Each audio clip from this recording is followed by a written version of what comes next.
back in the count. The swing arm now coming back as our countdown continues.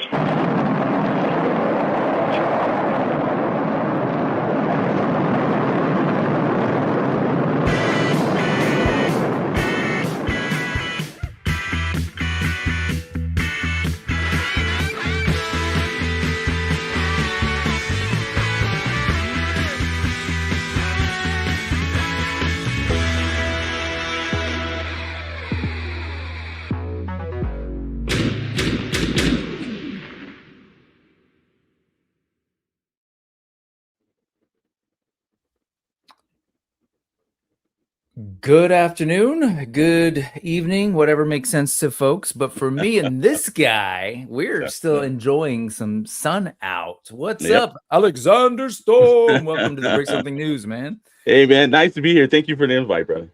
Cool. I've been like working as we were talking over here, and now I'm looking over here, and now you're all blurry. Oh, there you are. Okay. Man, aging is fun, isn't it, man? It does, man. But you know what? You're blessed to get age, man. Take that every day of the week, man. No, totally. That's I was telling Alexander before we started, my wife and I got to go to the Asian Art Museum here in San Francisco. We're just walking around. We're just like, we haven't been here in a long time, but we love where we live. We moved out here in '98. We're just having one of those, we appreciating life. So I'm not at all complaining about aging. Life is good. How was everything in your little neck of the woods? You were down in Southern California, which is where you and I got to see each other face to face. Things out there good? Everything's great, man. It's not too, we kind of had a little bit of a heat wave for about a moment, and it's not pretty nice Sunday, man. I can't complain. It's nice outdoor weather, but it's also great indoor weather to be here. Very nice. Yeah, I'm looking right here out this window, and it's nice. It's nice. It's a little windy. Anyway, life is good. And on top of that, we've got toys, man. We do.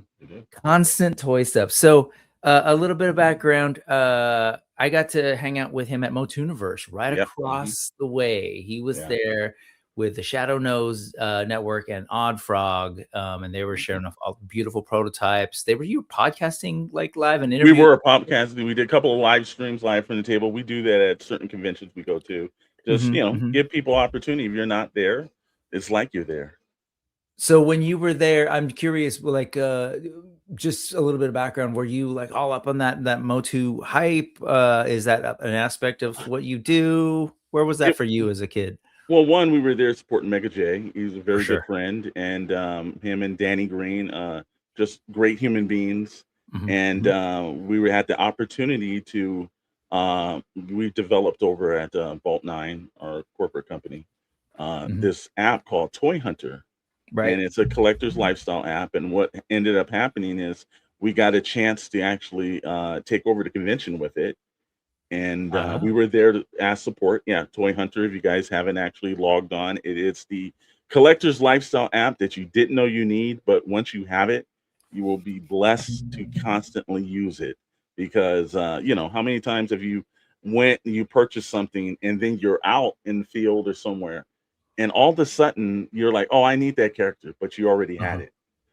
I've done that with Target or Walmart or something. So it puts your collections there in your hand, but also it gives you a negotiation tool for when you're at conventions and maybe there's a G1 that you're going to pay for and it's a little bit out of the price range and it's not quite right. Well, you can search eBay sold and live in order to know what you need to do to negotiate with somebody. So we were there in that supportive capacity to make sure the app was working correctly, and that if there was on any of the on-spot changes that we could do that there. And then, of course, obviously podcast and supporting of our amazing designer and sculpting co-partners, which is Odd Frog Entertainment. And you saw some of the amazing work, like the Bandito, which is currently up for sale on Big Bad Toy Store and Holy Grail Toys and Nerdzoic and so many other great places, and it's just doing extremely well. Yeah, where did I just see that? I just saw them over on the Toilette. Yeah, they were there. Was it last Sunday? I think it was last Sunday. Yeah, and I learned a whole lot. Like, it was really cool to hear them telling their story. Exactly.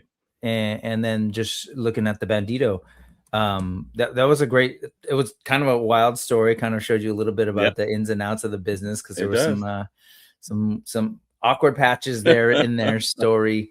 But it's really cool here. I usually don't pop up the thing right this minute, but since we're talking about it, and I love a visual. You mentioned let's see, where's the button? There's the button. There you go. So this is the Bandito for those of you. He mentioned that by Odd Frog Entertainment. So yeah, this has actually been up, and then it was sort of sold out, and then it's back up because of demand has been up, and so it's just a matter of like for them letting hey, Big Bad, open it up again. And it's a fully customizable card. There's going to be kits. You can design it. They had their standard version, which you see it right here, the black matte, which is fantastic. If you want a classic look, but then you've got like you can change it to look like the lowrider that was there. The wheels, tires, you can do the bumpers, you can do hood scoops. There's so many ways to make this look like a different vehicle. So like anybody that you have a car enthusiast that might not be into toys, but they have cars, or they probably have something that's great, like the Ramen Racer. I have the Ramen Racer sitting on my shelf, and I think it's a great car. I think what Odd Frog does is fantastic, and I want to see more people give us 112 vehicles because look, we've wanted it. Now people are giving it to us. It's so funny. I was watching Dan Larson, Secret Galaxy's live stream yesterday, and he was talking about that. He's like there was a period where he basically had a no vehicles policy, and then he was talking about how like every company is now like doing these amazing vehicles because they were talking about Joe June and like all the new vehicles that are coming back, and so he's just like and he found himself a now collector of multiple vehicles. But this is great because it's kind of a system, right? Exactly. So it's like a system to build a custom vehicle, which is really it's kind of fascinating. And I love where it could go. I love to see things come out of people's imagination. I love to know how people tick, and Kelly and Eddie are like, just two of the most creative people I've had the opportunity to just sit down with. And that basically is a fortunate opportunity because their mindsets is they just want to make sure that the best gets into people's hands. Yeah. And that's why we love working with them, because that's our same thing. If we're going to give you something, it has to look as big as the big two, or else why give it to you? Very cool. The Bandito 180 available on multiple outlets. I just happen to be showing these guys here, Big Bad Toy Store. But yeah, that's pretty cool. And so when we're looking at it, I know this date probably isn't right. Like I totally get it. I'm in that game too. There's usually, how things go. But I can tell you right now, it is being put together. You can see videos up on the Odd Frog page of it, like plates cut, things like that. They're saying it's going to be right around September, October, and that is at one point you're going to get it in your hands, but it's going to be before 2026. I can tell you that. You're not going to have to. You're not going to have to wait till 2027 for it. Yep. Right on, man. So that's cool. And this whole thing. So let's go ahead and actually, I'd be remiss if I wasn't, welcoming folks into the house and not saying hello. So let's say hi to everybody who's hanging out with us on this fine Sunday. Oh, I forgot. It is 6/7. Yes. My couldn't avoid that, could we? My kid is the only reason that stand out is because my kid's gonna go watch. Are you familiar with this? Is it Digital Circus? Yes, I've heard about that. Yeah. I've never watched it, but I've heard about it. They've got like the final episode, and it's like a longer thing. They're putting it in the theaters for like an hour and a half release. So, and my kid was telling me, we got to go on 6/7 day. All right. So real quick, let's say hello to the folks in the chat. What's up, Video Power Gaming? Thank you for joining us today. It's an evening for him. Mr. Ryan Clark, hello, up in Canada. There you go. We got Recon Rage. What's going on, Blake? Blake is getting ready for his big show. Is that next weekend up in the Pacific Northwest, up in the Portland area? Yeah, it's going to be the first Pacific Northwest Legions meetup. Jeremy Gerard. Cool. Yeah, Jeremy Gerard will be there representing the studio, and a bunch of other makers will be there. So it's going to be a good show. I wish I was going. I was planning on it, but life happens. Money happens. It does too, yeah. This guy, Julius Downey, who I know for a fact has a little bit of a vehicle garage in his room. Okay. Cool. Cool. This is my brother whose room I was staying in for Mo2N.E.W.S. Oh, all right. Hey. Yeah, that's fam. Let's see. Larry's Geeky World is here. Good to see you, sir. This guy, Low Fidelity Customs, who I just got a custom from. Man, oh, all beautiful. Right. I love customs, man. It's here. It's shiny. It's purple. It's beautiful. And now I'm wondering where it is. But man, toys. I'm spoiled. All over. We've got Nolan here. Saying hello to you. Saying hello to me. Nolan? Saying hello to the chat. This guy, what's up, Toy Addict? It's been a minute. Good to see you, man. Got to address that ephemera. Good to see you, Jorge. We've got, we're going to talk about these guys in a little bit. What's going on? Yes. Good to see you, Danny. Good to see you, Esther. The whole fam is doing well. Let's talk about your Kickstarter, the Gum It Up Makers. We will. Let's see. Oh, there you go. There you go. Back to back. What's up? What's going on? And then, see, he can't complain. Beautiful Pasadena. There you go. Can we not? Let's see. Terrence, what's going on, man? Hey, this Terrence. Guy I love Terrence. This guy's been super busy. Yeah, I know you're a big proponent of independent toys. Absolutely. As Terrence is doing what he can to, get the word out about things, and he's busy with closing out Tide Realm Corsairs, which we'll check in on too. Spent some time with him at Toy Atlanta. Great human being. I love. He goes all in. That's what you want to see for somebody promoting, is when they go all in. I love that energy, man. 100%. He'll wear costumes. He'll do the whole nine. Everything. He is amazing. Thank you, Terrence. The LARP for the Indies. What's up, Chet Maddox? Good to see you. Thanks for coming through.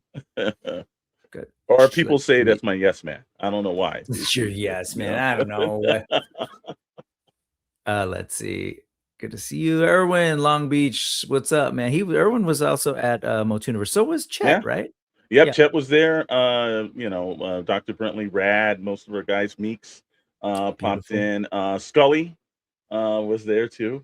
So we had all of our guys mostly come in. Everybody but Fig. Fig stays out of state, so most of the regular guys are in state. That's it's funny. Like we don't. It's good to know you guys, because I need to know more California people. Yes, man. we do. Yes. I know a lot of East Coast guys are like collaborating together. We need to do the West Coast thing, man. There's the Toy Migos down there, a couple of them, and Tiffany's here, Mythic Dolphin, another Mythic Dolphin. Man, she is an absolute proponent of the independent toys as well. And that's what you want to see, someone passionate out there that wants other people to be in that passion. I love that. Love it. Hey, what's going on, Allison? Retro Toy Princess. Good to see you. See, look at this. So tempting, but his driveway. Like, it really is. Like, I'm in a bed there during Mo2N.E.W.S. and like, oh, there's some gridiron. There's the phalanx down there. There's the ramen racer. Wow. There's his tank. There's stuff in boxes. Sorry, you brought it up, Ted. So I'm just going with it. McFly 310. All right. I wonder if it's Southern California 310. It has to be. I was born in 213. Yeah. Then I believe it split into the 310 and then finally split again into the 562. Yeah, where we were in Downey. And there's 424. It's 951. There's way too many now. When it used to be just 213 all over the place. And then I left y'all and I became 415 and 650. Well, Dr. Bentley is here. Hello. Gabriel, it's been a minute. Good to see you, sir.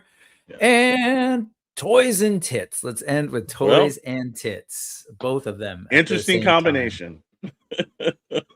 All right.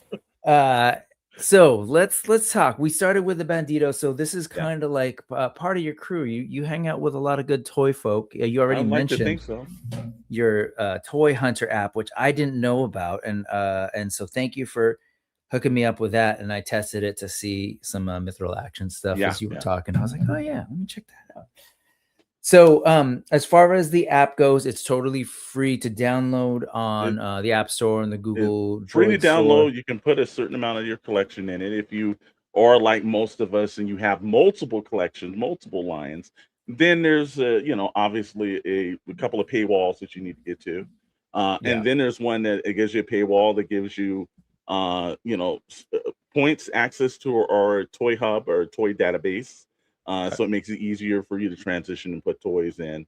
You also get, certain other features that, free. There's, we want everyone to enjoy it if you want to get in it. But if there's certain people that are a little bit more enthusiastic and want to put, more of their collection, more things, want to use more scenarios, then you can do that. The radar feature is free to everyone. So that tells you within 150-mile radius what conventions are in your area.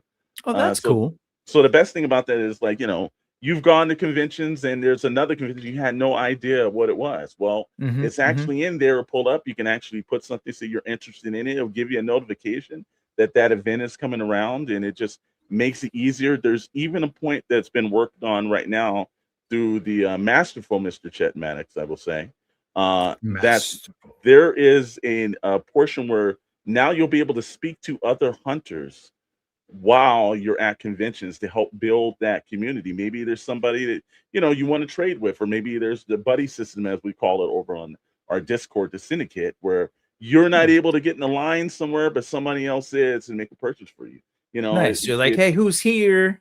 There you go. Gives you access to a community of people. And I've said this, and it happens. We've never formally met in person, but if you don't go to conventions, then you don't have opportunities to make lifetime friends. Sure. Yeah. That's why they're important, is people that are like-minded, that you find your tribe, man. And that's Toy Hunter brings that a little bit more easier for you, and it just gets you out in the world. And same thing, if you go to Target, there's a badge that you can click on. It'll tell you right when you got the Target. You can get this special badge. Tells you when you go to Walmart. It supports toy hunting. It is the thing. Once you start using it, it's going to be hard not to keep using it. Nice. TNT's all over it. There you go. There you go. But hey, so this part, because you kind of mentioned this before, but I like this a lot. Yes. Because can you tell the folks about that, your story with that? I will give you the story. 2 years ago, Geeking Out, it was the first ever one that was here in La Mirada, California. Yeah. Great event put on by Toy Depot out here. And we ended up going to the event, and we're not huge into Star Wars hot toys, but our friends Darth Moocher over in the Sarlacc Digest, he is. So we're at a convention, and we had the opportunity to purchase several different hot toys, but it's like, well, I don't know the price on this thing. So when we tried to get, we tried to look on eBay or anything, couldn't get anything because the reception was like just trash inside the hotel building. And so we had to walk across the street, finally got reception, was able to call Darth Moocher. He was like, hey, no, you guys should run back in there and buy these. It's a great price. You're never going to find them for these prices. By the time we made it back in, he had sold half of the lot. We were like, oh, great.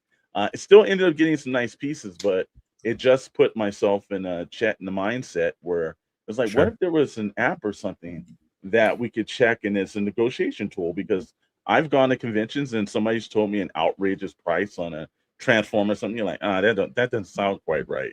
Yeah. Well, now you got the opportunity to be able to have that. If you're looking for something, you can put that into your Toy Hunter app. And if it's offline, guess what? You still got the information in there if you're looking for that product.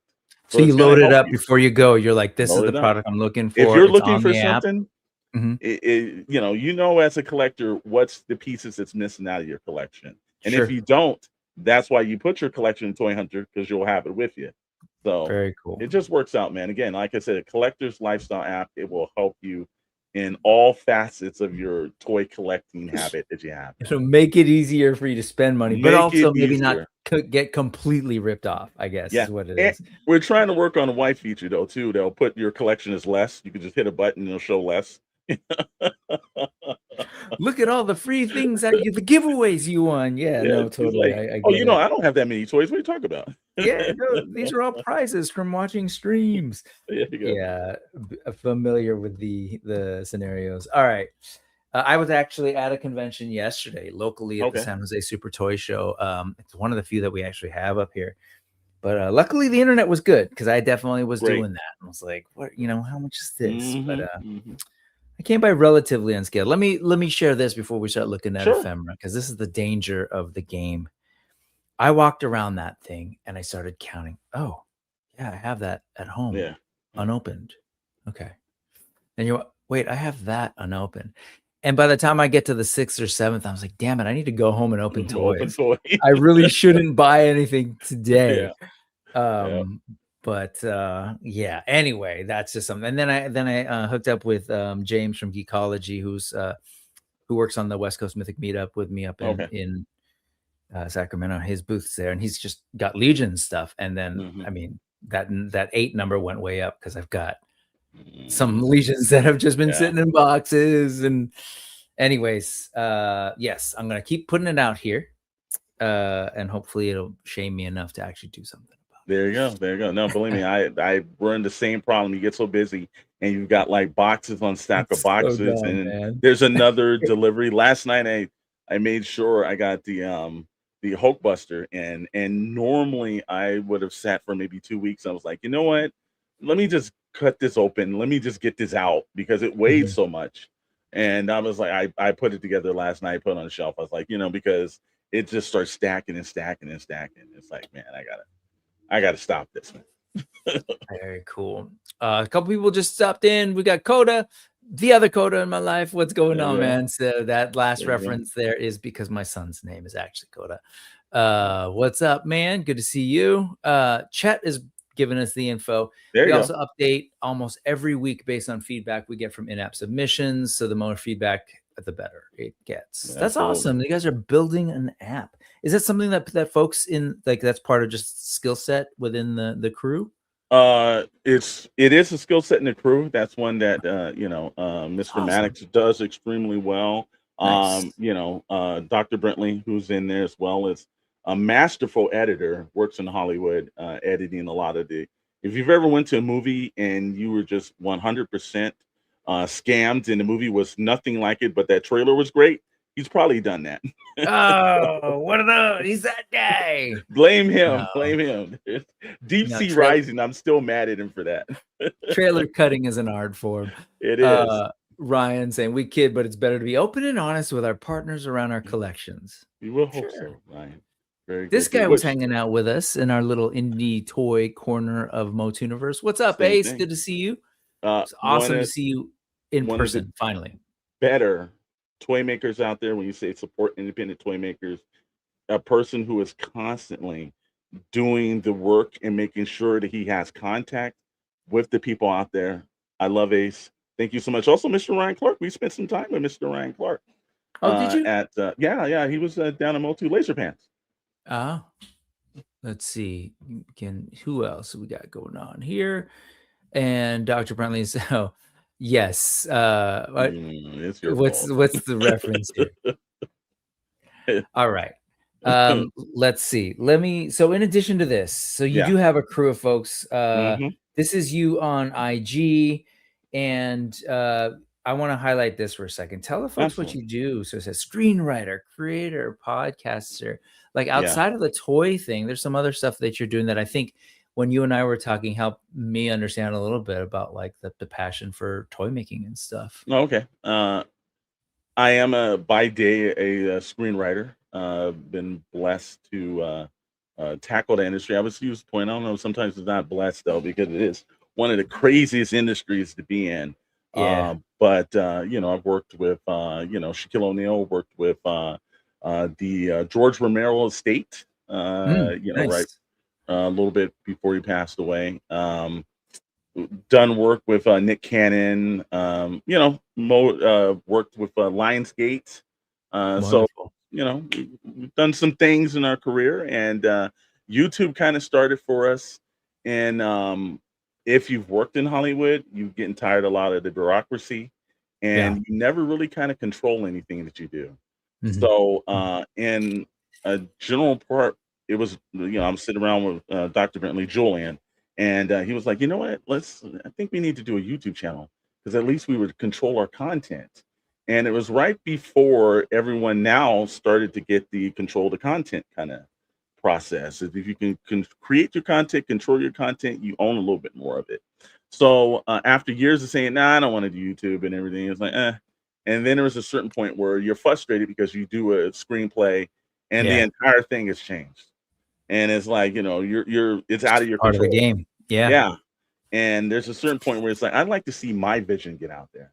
So Right. we started on YouTube, and we've we've always done, like, we've done independent comic books and things like that. But Mhm. as far as like YouTube, it was a little bit different from actually just controlling your content, editing, putting it up. And then as we started developing things, we started just bringing other like-minded individuals in. Mr. Chet Maddox was doing his own channel and his own thing, and he saw the work, and he was like, you know what, I think I like to team up. And we always say he was our best free agent, acquisition. And then there's Scully from Skeleton Collectibles. He was at Mint. We was another Southern California guy. So we just really started just putting together a team of guys that were like-minded, and started developing live streams and formats and shows. And I've this is the first time in, I think, my 20 plus years Hollywood career, that I have been satisfied, because I've seen more of my work get done. And you just have fun when you're able to just put your own work out there. It's funny because, and that's what I mean in terms of the independent toys. It's not that different, right? So even Yes. listening to the Odd Frog guys talking about, like, yeah, we're working with these toy companies. It's great, like it's great to be in the industry and you're working on stuff. But then when you have like a thing that you want to see, right? Like, you don't have to take notes in the same way that you might for a Yes. client or whatever. And you're just like, I have an idea and I want to see it through. So the Bandito, for example, like they had their idea, they made it happen, and they can, it's theirs. So there's that general independent creative spirit of, it's I guess a universal experience where it makes sense. You get a little frustrated when you're working for someone else, and as your screenwriter scenario, you're writing a thing and it's just like, man, that's not the screenplay I wrote. It got changed along the way. I'll give you a great example. The George Romero estate, before he was right in the process before he passed away, and they gave us the last Night of the Living Dead, and he had his screenplay he wanted. And it's not a secret, I can tell people this, but it was zombies racing cars on an island. And so they came to us and said, hey, we'd like you guys to do the plot synopsis and the summary and everything. And we were looking at this like, my God, I don't know if this is going to work. So we basically said, hey, do you mind if we, take a stab and write an original pitch? We're more than happy to do this, but we have some ideas that'll be a little bit more, I say, respectful of the original Night of the Living Dead material. So we wrote this this plot and synopsis that branched around the day after the Night of the Living Dead. So what happened to the day after? And we wrote that, and they loved it, and they were like, oh, 100%, man, this is fantastic. And but they were very honest about it. It's not quite for us. We want to keep it more to the original version. It's something that's rarely ever happened. They said, but we're going to allow you guys to own this original pitch, and if you can ever make it, good luck to you. That's never happened. Normally that stays with a producer, and it just goes into their files. And a lot of times, you get paid for work that's never seen. And that was the first time where I was like, okay, maybe we should start doing more of our independent stuff. But it was very satisfying. And like I said, again, whenever we have the opportunity and time to make that, then we'll end up making it. But that's what you want to do, especially with independent toys. You're looking at people that you admire, that you love their work, and you're like, but I have a slightly different idea. So now you have the avenues to get out there and actually get it out to people. And there's nothing more satisfying than you get your vision out to people.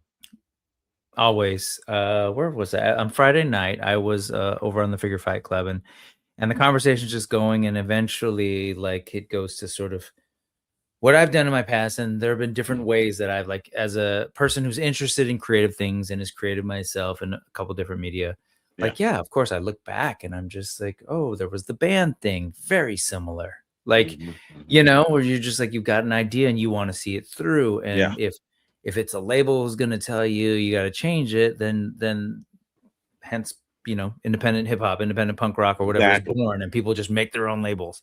And so I was talking with Abby and the crew on Friday night just about like the parallels between that I see between the way that like music is developed and independent music and the DIY ethic, to what I'm seeing with toys. And I find it fascinating, and it's awesome to hear you talk about it from a sort of writing and screenwriting perspective. That's an awesome story too, with the Romero estate. I wonder if that's because of the way he wanted to make films and the way he approached it. You know, you gotta think independence, stay with independence, and it never really kind of leaves your heart.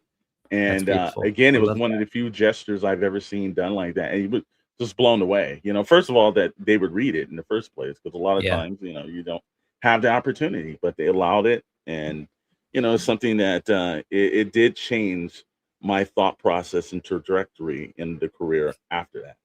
It's funny you mentioned that race thing, and I love this. Yeah, totally. Just mashed up two worlds. Night of the Living Death race. Look, it was awesome reading it, because it was like, I don't know the depths of what goes through his mind, but you were like, it is amazing, but it was like, oh, I don't know if this is going to work. So Alexander is very much, for some reason I get the Alexander, and I know why. I had a German friend named Alexander in Alexander Maus in college. But sorry, he's got his hand in a bunch of different things, and he's in these networks, which is what you got to do, right? It's really about when you're independent, you got to also like build with other like-minded folks, because we don't have the capital and the network, the massive control and ownership over, you know, media networks that these corporations do, but we have each other, and we can build. And yeah, no, I'm familiar with the game. So let's just, you know, we can't go over everything in deep detail, but I do want to name check a little bit. So this is something that you've got a connection to, the Plastic News IQ, plastiqnews.com.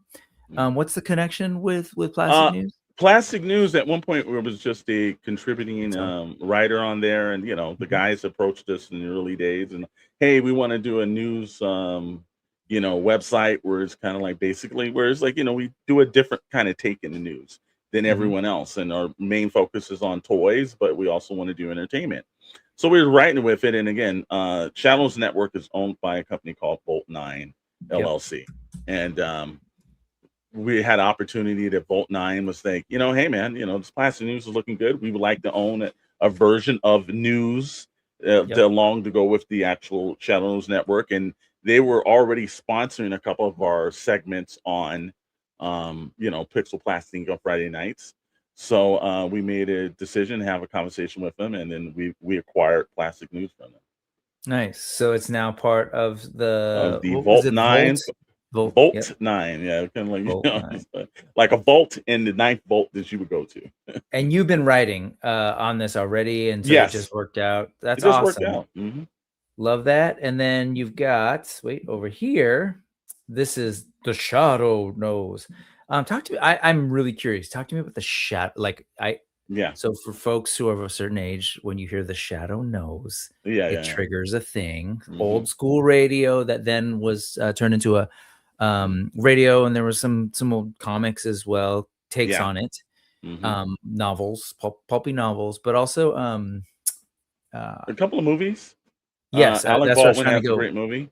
Yes, I was trying to go to that Baldwin movie, but radio does play a part in this, but different. It's not, you know, everyone always thinks it's the Shadow, and it's like the Shadow character, and it's not technically. Yeah, so tell me about that. What's going on hidden? It is the Shadow is when I was younger, there was I would say a mentor, older brother, basically, that had a radio show, The Shadow, here in it was called the N Squared Circle. It was the professional talk on wrestling, and it was on what they call CRN, the Cable Ready News Organization. So you had to, when you had cable boxes, you would turn to the back, and it would be a radio show on. And at one point, he was neck and neck with Howard Stern when it comes to nationally syndicated. And I had an opportunity to meet him, and I was on the show. Same thing with Brad and, you know, Dr. Brentley. We all grew up with Shadow. He was more like the older brother that was basically trying to help us in our careers. And so he did a local radio show. He's, you know, interviewed everybody from Hulk Hogan to every wrestler you've ever seen. You know, he's done it. So a lot of news footage. I even believe I'm trying to believe that he was just shouted out by somebody the other day, a famous wrestler. I can't remember it off the top of my head, but here nor there. But anyways, So not me, but yeah. yeah, you I'm got to of be a wrestling of disciplined. a certain age. I'm a WWF. That if Okay. that dates me. Yeah, Yeah. yeah. So it's one of those aspects where we There had you go. saw, I think it's the Mad Hatter. I saw that. There you go. Seth Rollins gave him a shout out. Yeah, there you go. Thank you, Chet. But we were watching the Mad Hatter video one day on YouTube, and we were thinking about starting the channel. And Shadow loves toys, and he's constantly out there. I was like, man, you need to go out. You have the personality. You need to go out and film some actual shorts, and we'll put it up and everything, man, because it's fun. That's So fun. That's cool. that's why it's like, you know, the Shadow Introduce Man with him to the wrestling. new. Yeah. Yeah. Okay. Yeah, Very so we cool. decided to take Shadow, and then we said Knows because it was a pun on this Shadow. Mhm. And then we put, you know, network behind it because obviously we think of ourselves when we develop things more like G4. You know, we do a multitude of shows, not just one trick pony kind of thing. So that's where the name comes from. And then, you know, Shadow's a little older than the rest of us, and he just, you know, he run in some elements, and it was made it a little harder. So we decided to do a podcast on it. It was originally called the Shadow Crew because when we were younger, it was always Shadow and the Crew. And so we just, you know, it was one of those things that we always joked about. But then when we started really about branding on the channel and things and making things more like a network, we were like, we need a better name than that, you know. So we ended up coming up with Pixel Plastic and Ink. And then Chet and I said, well, we need a toy Okay. show. We're going to do this. We started Toy Box Chronicles, which spawned into also Good Morning Toy Box on Friday mornings. And we do Getting Medieval. There's so many different, if you're looking for like not just one niche, it's not just toys. We do all of pop culture. We've got Mhm. joystick junkies for like people that are into video games. So because it was very important for us to not do the standard one niche. Because a lot of guys they tell you, no, just do one niche. Right. Yes, you will get views if you just stick to one thing. But let's just say that, you know, out of the blue, toys is something that just falls through and people no longer have an interest in it. Well, if you're also talking about films, then There's you're more able to content. sustain that. Yeah. If Yeah. you're, you know, talking about comics, which, you know, chances are not a lot of people are talking about comics. You know, you do multi. So it was a harder growth period, and it's always easier to do one niche, but there's a satisfaction when you're able to talk about different brands, different scenarios, and And it then keeps you interested in to keep doing it, you know? for sure. And I think honestly, I mean, I know for me, I am one of these quote unquote well-rounded nerds. Hmm. Like I just embrace a lot of nerdy and creative things in general, right? I mentioned I went to a museum, but it's like Yeah. comic books are very much a thing, you know, Yes. animation, movies, like it just sort of builds the action figure thing. So, but then beyond, there's also this the syndicate is Yeah, the sort of syndicates. another group of So folks. Yeah. like you were saying, we were talking about this about branding together. Yep. One of the things is it's hard for us smaller channels, you know, because Yep. we just reached 4,000, and you know it's hard to build those kind of like, you know, large conglomerates when you're going up against guys that have like 12,000, 23,000, whatever. Yep. So the smart thing that you can do is you try to look for guys and that are right around your niche, because if you all combine and self promote one another, because we've seen this especially in toys, there's a Mhm. lot of people that do good jobs at tearing each other down. And I'm like, you guys should not be fighting. You should be branding together because Yeah. you're going against juggernauts. But if you No, keep trying to cut yep. your throats, you're never going to get anywhere, you Yep. know? They're counting So on you to do it too. you know, they want that. I don't care if you're a small independent hamburger operator. McDonald's wants to see you fight with the next guy. You know, Sure. it doesn't matter. So I ended up approaching Dark Moocher at Robo Toy Fest. If you haven't gone to the show, it's a great show in Burbank. Fantastic. And I ended up talking to him because he had this magnificent Emperor's Throne Room that he 3D printed out. It was Oh, amazing for cool. 112. Uh-huh. And we ended up talking. So, oh, yeah, I have a Star Wars channel. I'm like, okay, well, you know, we do a bunch of pop culture, you know, it's Star Wars. And then he had an individual that he spoke to, Tommy from Blitz Transmission, he does Star Wars, but he does it from the, like, you know, the prequel era. He grew up in that, so his Star Wars is completely different. Yeah. So with Discord, you want to reach the most, and you're saying, all right, we created the Syndicate Discord. All three of us, all three of our channels are on it. We're always looking for more people to join as well. But it's a thing where we're able to, promote Sarlacc, and they promote us, and we promote, Blitz transmissions. And in that way, we're all rising tide, For kind sure. of. That's exactly what the Syndicate is. And you can bring all your hot takes. It's not just about Star Wars. It's got Star Trek. It's got, we can talk about, anything sci-fi, anything comics, anything toys, independent wise. It's not just, we want to talk about Marvel. And Hasbro and any of those. We want to talk about Savage Crucibles and, AWOC and some of these smaller lines as well. And so that's the one place that all your fandoms respect it. No, for sure. And like I was saying, like the big guys, they don't have to worry about it. They'll do a live stream. Everyone's watching. They'll drop some news. It's on all the websites, and the folks coming together and building this kind of infrastructure for indie news and indie information or whatever. At some point, maybe indie crowdfunding, because man, we're giving a lot of money to Kickstarter. But we are giving way too much money to Kickstarter. So here we are with the Syndicate.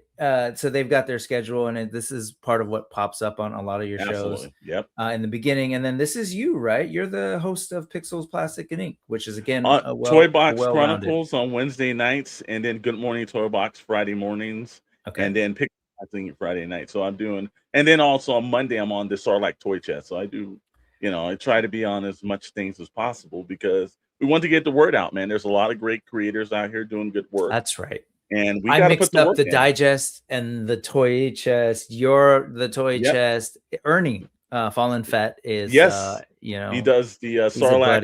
He's on the Wednesday show they do. So I love it, man. I love good Star Wars talk, especially when it tries to hey, let's just talk about our love for the thing. And so I enjoy watching it, and I love the focus on toys.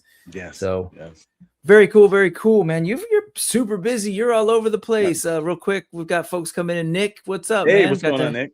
I got to hang out with him at that show yesterday, which is awesome. Right. That's great. That's kind of it's become a thing. Let's just go hang out, even if we don't buy toys. Exactly. Just hang out and walk around. D, what's up? What's going on, man? Good to see you up in the west side of Canada. What's going on?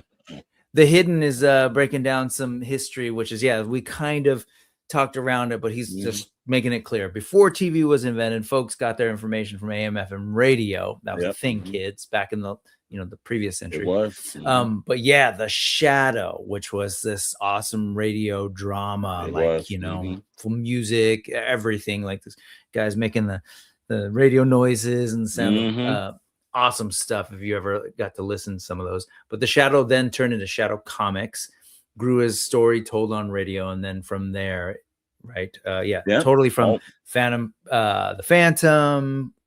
Flash Gordon was a little, I think, earlier. Buck Rogers still from those days. A lot of great pulp heroes that were just now getting an opportunity to see again, reinvented. I love that stuff. In fact, something that we actually look at today is from that era. What's up, TD3? And yes, he knows you are everywhere. Okay. So we saw a little bit about where he's at everywhere. We talked about that. Check out not the Sarlacc Digest, but the Sarlacc Toy Chase and the Sarlacc Digest. We want you guys to watch both of those for sure. But here, this is what let's do some plastic talk, because this guy and a couple of his many buddies are actually getting into the indie toy thing already. Odd Frog they're there. They've been doing the Bandito. They've got amazing, they've got the Odd Frog character or comic. Great graphic novel. I've been doing the edits on that. It's a fantastic graphic novel. And then, so who is involved in the Skull and Bones? And can you tell us a little bit about it? I've talked about it last week, but I want to hear from someone who's in the circles. I can definitely tell you that Skull and Bones is myself, Mr. Chet Maddox, Dr. Julian Brentley, and Rad, Chris. We've been working on this kind of property. Something that really came to myself and Chet one night where we were looking at. There's in writing, there's three major genres that are just timeless: police, obviously cop procedurals and everything. It's this whole detectives, you Yep. know, and then there's cowboys. Yep. And then we were like pirates. So at the time when we did this, no one was doing pirates.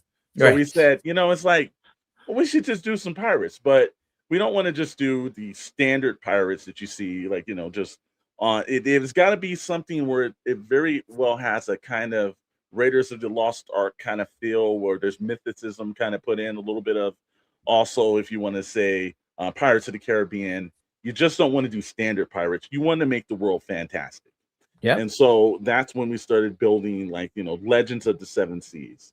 And there's 7 pirates, captains, fractions, and they each control different sections in the 7 seas. And our main thought was, at the time, we never thought we were going to do toys. It was just one of those things where it's like, And the Odd Frog guys came into our lives, and it's like an addiction, where it's like, you know, the more time you spent with them, and you're like, okay, well, we got this idea. And for them to actually take the time and effort in the scenario to help us foster that in, because they were in the early days of trying to get together the Bandito. And we were seeing, we got to, like, you know, there's a boot camp scenario that you get to go through if you actually are lucky and blessed. And to have them guide us through, like, you know, this is what they're going through. We were able to see the ups and downs and get, like, you know, a lot of people think, well, I'm just going to make a toy line. And it's like, well, yeah, all right, that's great. But there are a lot of things as setbacks and motivations and things you have to pull yourself through. And seeing what they had went through basically have forged how because we were able to see things that they were running into, that we were like, okay, well, now we know a blueprint of how we can get around that. And one of the main things, and I think you and I've talked about this, story has to be the key point. I've seen a lot of toy lines, and I use the term rudderless. There's no story to it. It's just, we're going to put some great characters on the shelf, and then it falls flat on itself, because everything that you look at, whether it's from G.I. Joe that was in the 1960s, or even, you know, let's just take Barbie, there's lore behind it. Yep. And if you do good work with lore, then people want to not just explore the toys, they want to see the entire world. Star Wars without the lore, it's just basically spaceships flying around and some lightsabers. Right. But you've got to have the lore to push the people there's people that love Anakin, there's people that love Luke's journey because of lore. So that's the one thing that Skull and Bones is built on, is that lore is behind every captain, whether it's Stormbreaker, whether it's the Zombie King, whether it's there's all stories. So at Toy Atlanta, when we took the Eternal Abyss, which is the ship of the Zombie King, well, it's like, it looks like something that a zombie, you know, pirate would have, right? And an undead crew. If you look at the intricate work that the guys at Diabolical Studios did, this was 3D printed, but the one major aspect was, we were going to build a playset, because we kept hearing that people wanted playsets. Right. But everybody's like, it's too expensive to do it. No, there's a way to do it. So we were like, we want to do a pirate ship. And everybody's like, oh, you out of your mind. Even 1/12 scale pirate ship would be 9 feet. Yeah, we want to do a 9-foot boat. And they were like, you can't do a 9-foot boat. It's impossible for you to do a 9-foot boat. And we were like, well, what if we broke it down in 4 sections? And this was where, like I said, you know, Mr. Maddox is such a great mind when it comes to thinking things out. And him and Kelly came up with this idea of break it in 4 different sections. That way, if somebody wants the front of the ship, that's fine. If they want the middle of the ship where there's cargo areas, or they want a section where there's the crow's nest and the sails, or somebody wants the rear captain's quarters in the back where the steering, you could break it down. Or there's the completist that wants to put it all totally together. It's either or, but it fits in whatever space you have. So that was the engineering part where we thought about, was it's like a choose your own adventure. Well, choose your own version of the playset, and you can choose it for the space that you have. Now, a lot of people were like, no, I'm buying that entire 9 feet. Yeah, you got the space to do it. There's some people that's going to probably replace their dining room furniture for an actual ship to place. We'll see. But the one aspect of it is, and I just see one right here. Mr. Maddox just hit me and said my camera is frozen. Yeah, I was going to say, I feel like you're frozen up, but we can hear you. You've It got that. does. It does go like that every now and then. It's a little Okay, yeah, still. yeah, yeah. We're good. But the one aspect that I do love about this is that you're getting play sets brought back to you. And the best thing about that is that I saw so much joy and excitement from people. And there was this one, it was from a younger individual. Thank you. There was a I think they're like maybe a 10-year-old that came, and they were like, okay, I'm looking at the front of the ship. So this is Yeah. like a giant creature that they had like slain, and then they had used his bones to do a part of the ship. And that was the story, actually. But they Nice. were working that right out in front of them. And I was like, first of all, you need to get in writing. Keep this going. But the second part was I saw the imagination of like somebody like, wow, because play sets brought that back to us. No, totally. It creates the world for which the sort of story to unfold, and it even establishes relationships. When you say factions, right? Yeah. It's like, great. Now I know the dynamics, and I love that he came up and basically like Oh, validated the ideas that you had, because it reads right. And so my brother here is saying story is key to everything, be it yes. entertainment or even how history is told, for sure. Absolutely. And again, you had mentioned, I think it was before we started, or maybe it was after. I don't know. Were we talking about Journey to the West online, or was that before? That might have been before. That might have been before, yeah. Yeah, but there's a point where you mentioned that, yeah, man, this stuff is like as old as like the first fire, right? People gathering around telling stories, and then eventually it becomes telling the story of like what we did and what our ancestors did. So it becomes history. Like it's all about storytelling, and in toys or in movies or whatever. Let's talk about this toy. There's storytelling here. There's a story behind this thing. Like, what is this giant thing that's on the front of this ship? It's like, oh, well, yeah, there's a story moment there that then again just hints at more story about like, what do these characters do? What is this giant creature like? Are there more? Right? And remind you, there's 7 captains. There's going to be 7 different versions of the ship. Once you get some of the tooling down, you'll be able to rearrange it. And like, there's you want to build world building. We've also got some play sets that we're working on currently as well. The main thing we want to tell everyone to focus is that, look, there's going to be a Kickstarter or some form of crowdfunding, right? For the initial. We're going to probably start with like 3 of the captains and 1 of the big bads, probably the Crimson Mist, and we'll see if it goes well and people have a receptive point of it.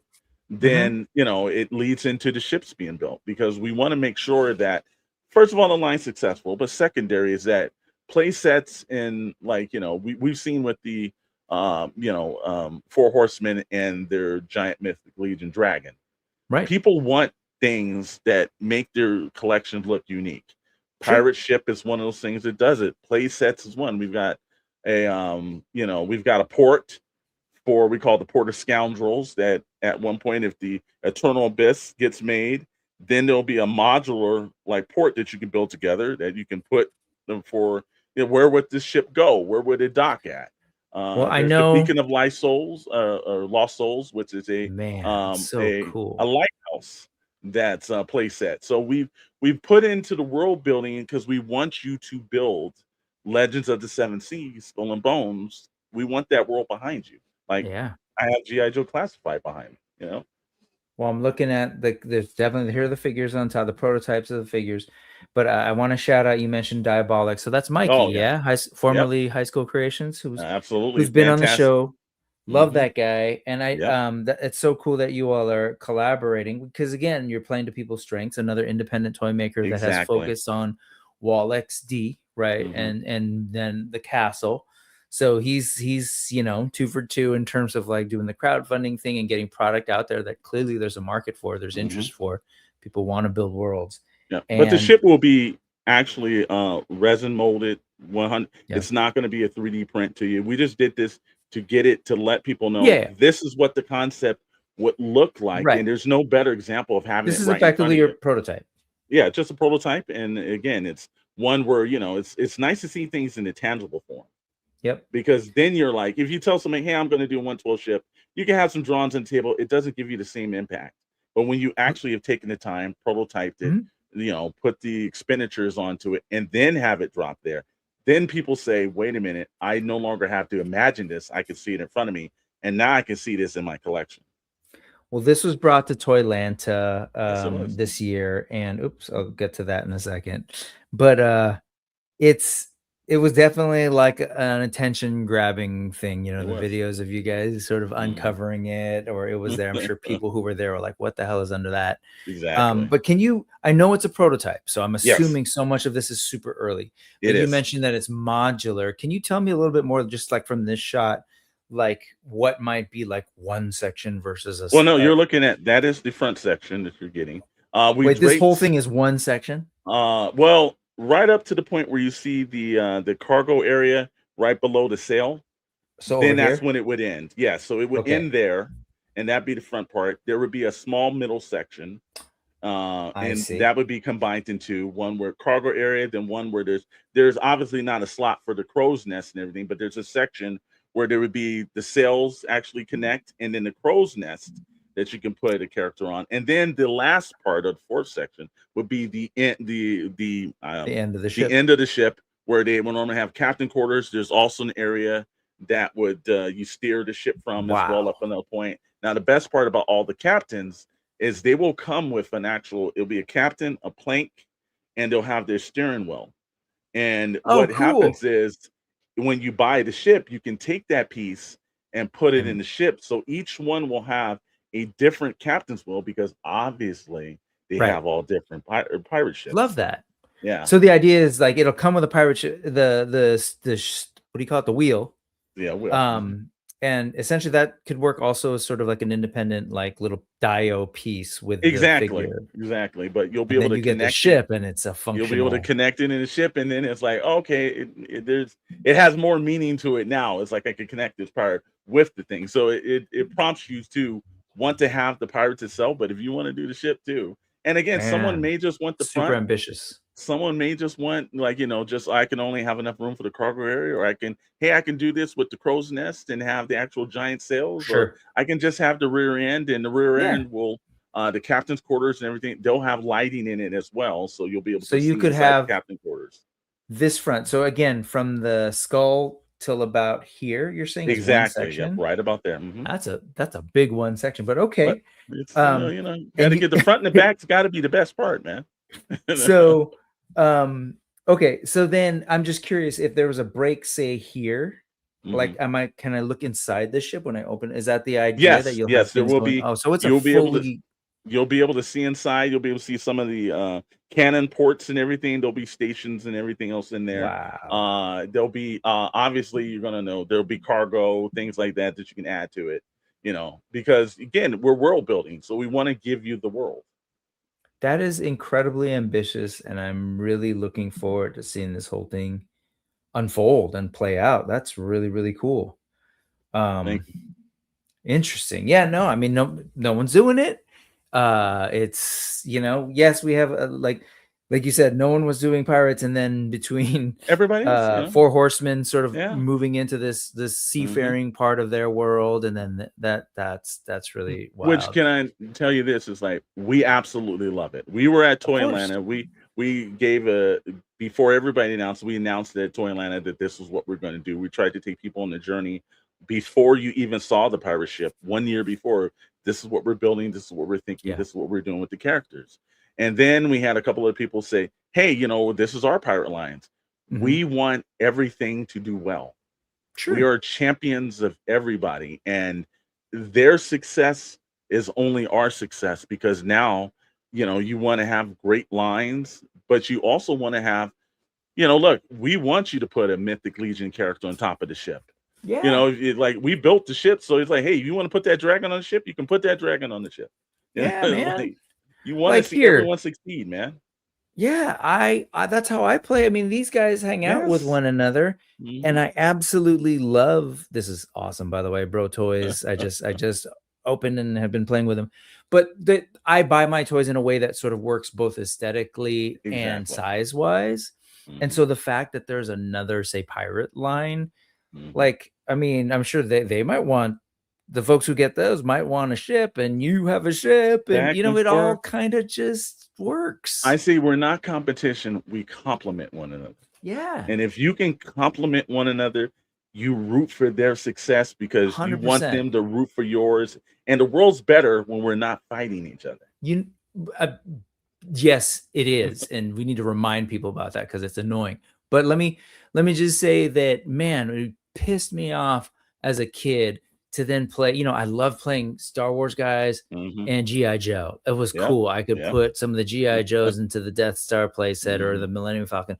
That was awesome. Then came He-Man, and I was like, it got a little annoying. So the fact that we're in this world where things are starting to scale up with one that classified can go up against Monster Force and Valaverse, and that's awesome. And it only means, like, if I'm collecting one and that looks cool, I might dabble and, like, hey, you know. And I think that the trick really is trying to activate more new collectors, and life's people about might be discovering things, man. Yeah.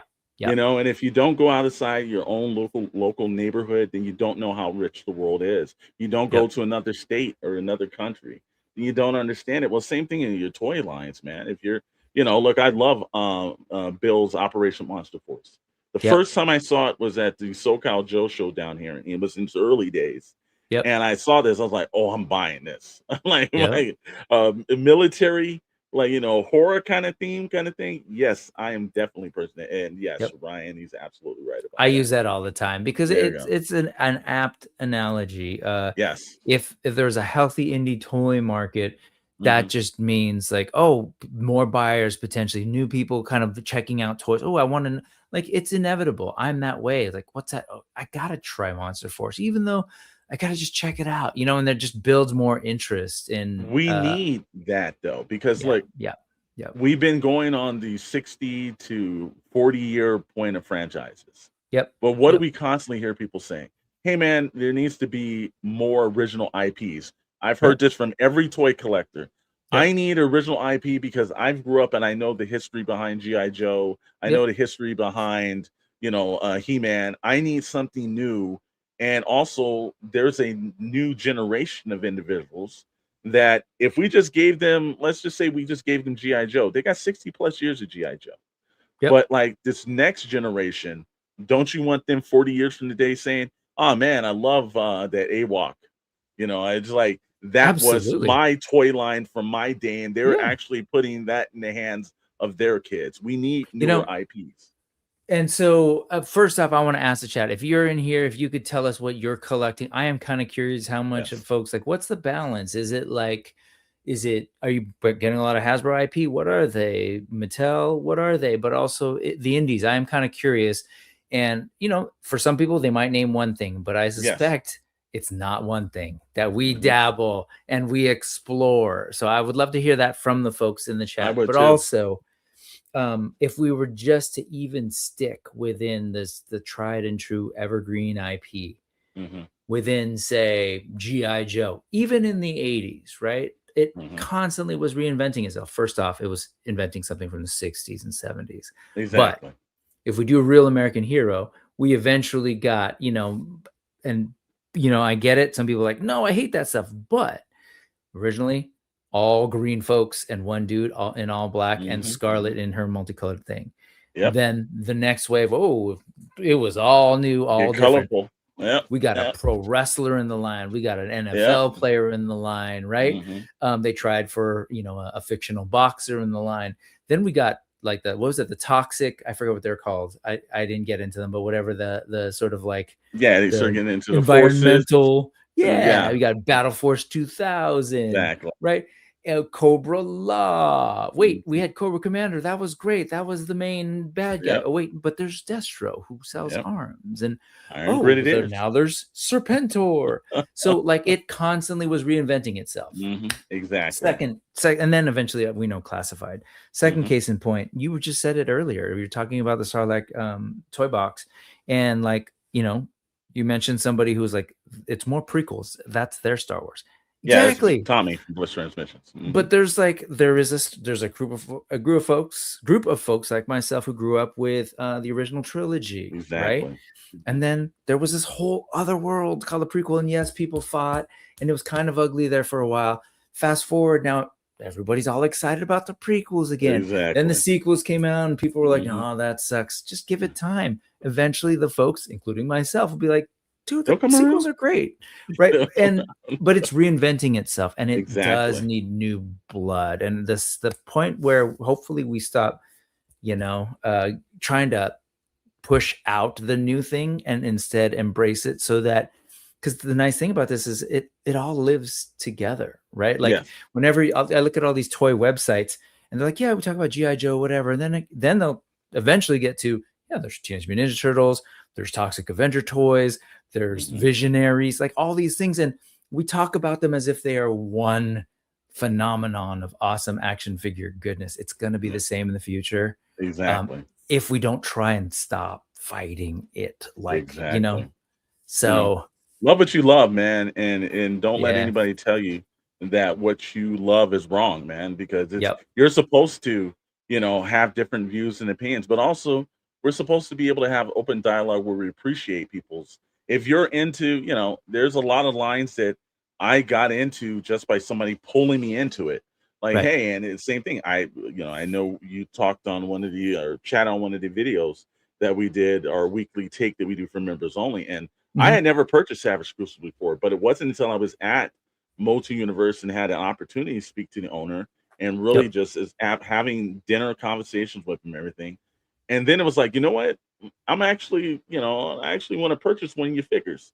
I said, which is the best one? Which one should I get? And obviously, Laser Pants was there, and he was like, you want to get the Elric because it's oh flying off the man, shelves, and you definitely want. And I was like, you know what? I'm oh, gonna but take your this is at opinion on it. Motuniverse. This was at Multi Universe. Okay, so were you Yeah. able to actually get it there? Oh yeah, yeah, yeah. Okay, good, I've got them good, right good, here because we did good. the weekly Sorry, take. I thought So, this story was going to end with you should oh get an no, no, no, Elric, and then no, on no. Friday you're like, no, I ended no. up Okay, purchasing got it. it, and then I saw how rare it was and how it was flying off the shelf. But yet, I opened it up immediately. You're bombarded with the actual storytelling on the inside of the box, and then Yep, you see the beautiful. craftsmanship of the character, and you're thinking to Yeah, yourself like, wow, like if I hadn't have been at that show, and if I right. hadn't had an open mind to let me start something else, Yep.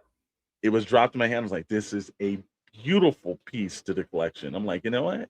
It's like that's what it's about. Operation Monster Force again. I was at SoCal Joe show looking for Joe's. And then I walked across and Bill was there in the early days. And he had to, oh, these are prototypes. And I looked at him, I was like, oh, I'm definitely buying this. Yeah. Like the lore hit me. That's what, and it's a new IP, and believe me, that IP will be around for a long time. It's just new blood, just like we get hyped and juiced from seeing something new that's exciting on an individual level. If we look at the whole landscape of toys or the whole landscape of just nerddom, when something new comes in and it just juices up everything. It does. So yeah, let's see what folks are. I love TD3. I'm kind of like that too. It can be dangerous Really because we cool. got to set limits sometimes, or maybe Mhm. not. But yeah, I just collect the rule of cool, as do Yeah. I, man. I'm looking at myself. I was like, yeah, that's cool. Rick Jones has kind of got a broader kind of thing, fantasy and monsters, and Okay, that cool. that totally rhymes with some of the stuff that I'm doing. But then also, he's of a certain age, Marvel and Yep. DC. Yep. It's hard not to But be wild by that either, man. yeah, and he's like, but it has to be like a figure or character that wows him. But yeah, I Mhm. mean, that's the thing. When I think about even that with Rick is breaking down, like when he says first Marvel and DC, Yeah. I get it. Like it's been around for a while. Maybe you're not getting wowed by the figures or whatever it is. But the fact that it exists, and when I look at Yeah. Marvel Legends in particular Wow. and think Yeah. about the breadth that they have Yes. had, it's mind-blowing. And Mhm. they're in this funny position where they have to cater to multiple audiences because Oh, again, yeah. it's not Yeah. one monolithic Marvel fan. It's Mhm. the prequels, sequels, and original trilogy situation, but it's comics from the 70s, Oh, comics yeah. from the 90s, it's like there's just N a lot. But The I Marvel sit back. Rivals now faction that's Yeah. coming out of nowhere, Yep. so it's like but those are good problems to have. That's what I'm saying. I don't really get the whole old man, like, get off my Yeah. lawn with your new things. Like, come on, man. Exactly. Exactly. Anyways, thanks, Rick. Ryan said my Hasbro purchases are Marvel and GI Joe, but they have Yeah. slowed down over the last year in favor of Four Horsemen. There you go. I gotcha. Yeah. Hmm. I hear that. This, I'm not sure if you're saying that this is all you collect or if it's in reference to some of the cool things that are happening right now, because both the Rocketeer and Action Man kind of had Yeah, that a was recent kind of, moment. those are great things to have in your collection when you get Yeah. them. So absolutely, man, I love that, man. Because Vala's doing Yeah, Rocketeer Rocketeer, and Action Man is at which least the 90s ish Action Man is coming back to that was such a Classified. deep dive, man. And again, Wild. I grew up with GI Joe from, like, my uncles in the '70s passed down their Joe, so I'm Yeah. into the Adventure Team. The So Adventure Team. that's the first time that I saw GI Joe, and then you see him in Real American Hero, obviously, which I grew up on. So Mhm. I like seeing different facets of it, where a lot of people are like, "There's GI Joe, and then there's Action Force." GI Joe is Right. Action Force. What are we Right. talking Yeah. about here? Why is Yeah. there division? They're all It's the great products. same Get what you do, DNA. man. No, Yeah, it's funny you mentioned that because I saw Action Man. I was like, oh man, okay, so that's a little bit more recent. Let's go yes. backwards to Adventure Team. I want to see the I want to Intruders. see some Adventure Teams. Like, Yes, yeah, just give me some I weird need some stuff dudes with in beards. Classified. Yeah, some dudes with Yes, beards, bro. dudes with beards. Mythic Dolphin. See, I know Mythic Dolphin is all about those indies. Like, look There at you this go. list. I love But of the course, Masters of the biblical Universe. adventures too, man. Masters of the Universe at the Yeah. root of it, and then Yeah. you can see it. Like you can see the DNA of from Motu up. Yes. Awok, Four Horsemen, Mythic, Mhm. Cosmic, Flipor, Legendary go. Meta Travelers, Armies of Ashmore, Biblical Adventures, Tide Realm Corsairs, and on and on and on. Man, see, I think Tiffany and I hang out in the same places. Oh, okay. Great. Yeah. Well, the We same end thing up, with the flip war thing too. It's like, yeah, the Mad Hatter lives like maybe 15, 20 minutes away from me. And he had moved fellow into the writer. neighborhood, and Uh-huh. fellow writer, fellow toy maker. Mhm. And the minute I saw him put up flip war, I was like, okay, man, this is so wild that I just have to buy it. Plus, he's an independent toy maker Mhm. because he's a Mhm. YouTuber. And Mhm. I ended up, when we were at Motu event, because we had met on a podcast, but I'm like, all right, and you knew, hey man, we're in the same area. So when we Yep. were at Motu event, I said, brother, I get things signed. I want you to sign my Flipboard box, man. Love it. And he couldn't stop himself from just signing it, right? He actually drew Flipboard on the cover. Yeah. And I'm Yep. like laughing, like I didn't even ask him for it. And I was like, oh, this is just great, because it's that kind of imagination. That whole universe just pops out Yep. of someone's head, and it's so fun. It's like it sits on my shelf, and it doesn't look like anything else on my shelf. It is something fully its own thing. I love that about my collection now. And they'll be going back. There'll be Yep. another campaign coming for that next wave. Larry's Mhm. Geeky World is in. When I started collecting it in 2013, it was Power Rangers. Ooh, yeah. Then we went into Thundercats, and then Mhm. Silverhawks, and then moving on to the Yep. indie lines, Awok, Yep. Mythic Legions, etc. I Yeah. love that, man. And it's funny if you Great. look at that list. Mhm. Come on, like Awok is clearly, there's the Thundercats to Awok line Mhm. as a real short line.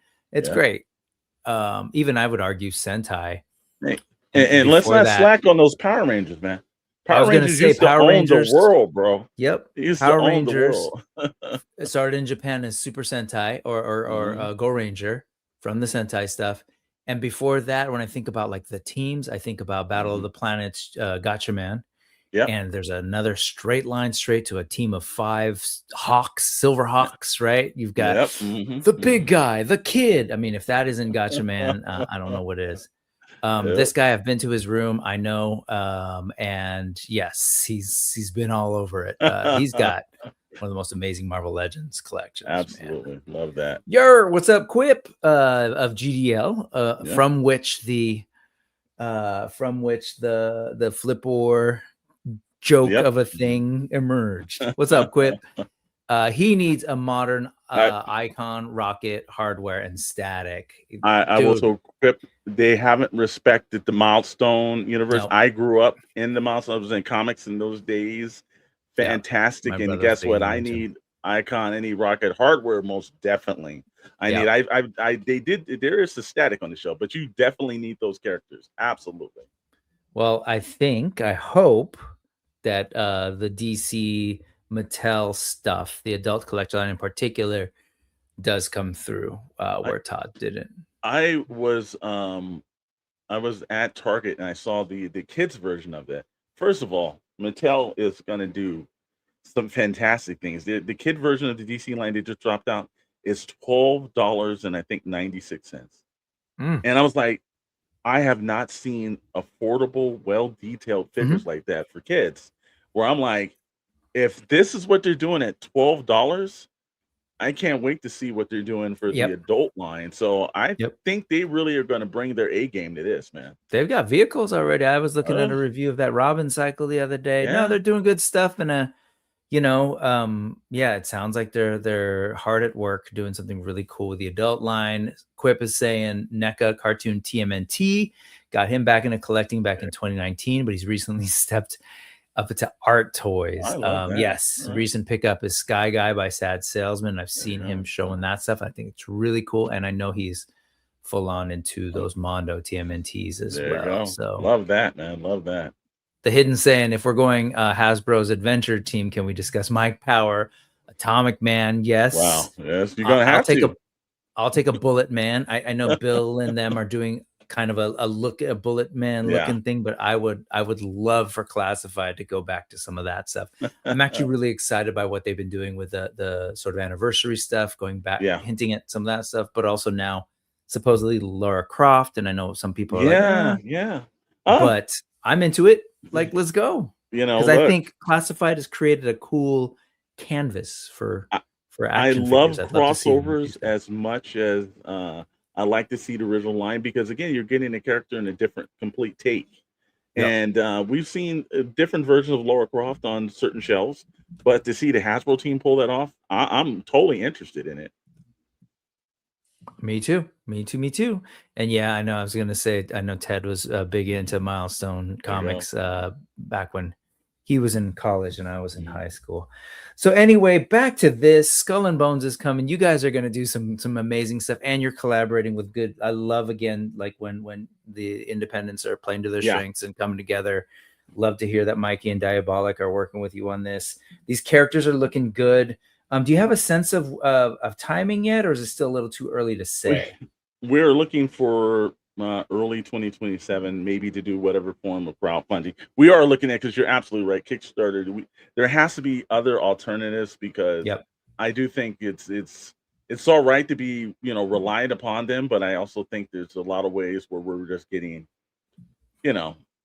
we're not getting the best value out of it in certain ways, But when you're the leader, it makes it harder for you to do. But there are certain opportunities we're looking at on this. But we definitely want to put it into people's hands, and we want to put it in for the most affordable price we can, because for us, if we make something so, we know the ship's going to be expensive, and there's got to be some high-end items. But I like the philosophy of the Hasbro team in the early 80s when they're going to bring Real American Hero back. Well, the entire line has to be for this amount, and we need to have some vehicles and characters that can go to, if you're just a person saying, I can just purchase a figure. Well, we want you to just have a figure. If you say, hey, I'm going to have this large play set, we want you to have that. But you've got to think about the dynamics between, obviously, we live in a country where a lot of people are struggling. It's hard. We don't want to make that harder on you. Yeah. Well, and hopefully, also occupy our time if we can swing it and just have some, go to these fantasy worlds, and hopefully ultimately reflect back on our world. But do some fantastic voyages. This is looking really cool, and what I appreciate, I'm with you on wanting the fantasy elements, and this feels to me both fantasy and a specific type of comic book language that I see in these as well. That I like. And there is a graphic novel hard being worked on for this as well. So we want to make sure, again, when it's lore, we want you to have that lore in your hands. I appreciate some Pirates of Color as well. So thank you for that. That was also the same with Brutal Realm, which we'll check in on a little bit, man. When they first showed those, I was like, ooh, they grabbed my attention. I try to do the Star Trek philosophy that everyone needs to see themselves, and I think also G.I. Joe did a great job. When I was coming up, it was harder to see characters that looked like me, but then I was able to turn on an animated show, and I was able to see a lot of me, and then my friends were able to see a lot of them, and there were whatever creed or color you're in, we try to make sure that, you know, you can see yourself in these characters, because For you're sure. gonna have a better attachment if you see things through someone else's eyes. 100%. And on behalf of the Redskins, spiky shouldered Yeah, yeah. community, I also want to thank you for the But representation. monsters need love too, bro. Monsters need love too. I love it, man. I'm really excited to hear more about these soft goods. Thank Yeah. you. I think Oh, that's gonna it's also gonna be be soft huge. goods. There's also be expansion packs for your characters. We want to make sure that, you know, you are able to, you know, use your imagination as much, because we want to see. I'm interested in see how people pick, how they work. Yeah. So I want to see what they'll do with some of this stuff. Man, please, when you continue to unveil this and we move closer to it, Oh please yeah, come back and break it down for us, because most definitely. Ket is teasing me. He's speaking my language here, giving me this kind of okay. So hold Yeah, on. This is yeah. I'm assuming Stormbreaker. That's Stormbreaker. Yes. Okay, so He also articulated comes with a great dreads. Triton as well too. Tell me about articulated dreads, meaning like they can The hair move and will be, pose, yes. essentially. Mhm. Love it. Yeah, yeah. And a secondary afro head skull. All Yeah. right. Yeah, we What? wanted to, you know, there's certain looks and certain things that we felt like, you know, hey man, we can, you know, when you're working for yourself, you can do whatever you want. And Yep. that's the hard thing for you to break out of the norms of being confined. You're like, Love well, it. and we were doing a product meeting about the Skull and Bone characters, and it was like, all right, yeah, Stormbreaker. Well, yeah, he's obviously he is more of an elemental, his power and his association. So he comes with a Triton. But one thing that I can't remember, I think it was Chet that threw it up in a meeting, is like, well, his dreads, man, I've seen them, and I've seen how people do them on action figures. They need to be articulated. And I was like, wow, that's, even though it's like, yeah, it's gonna be a little bit more harder for the sculptor and everyone else, but like people do want to see characters and hair in different positions. So if you can Yeah. do that with a fully head sculpt and the hair can be articulated, then yeah, why not? Hey, let's try it. You know, it's like, you know, let's throw everything at the wall, see what goes. And those gauntlets are dope. So Yeah. again, I'm liking what I'm seeing. This guy really intrigues me as well.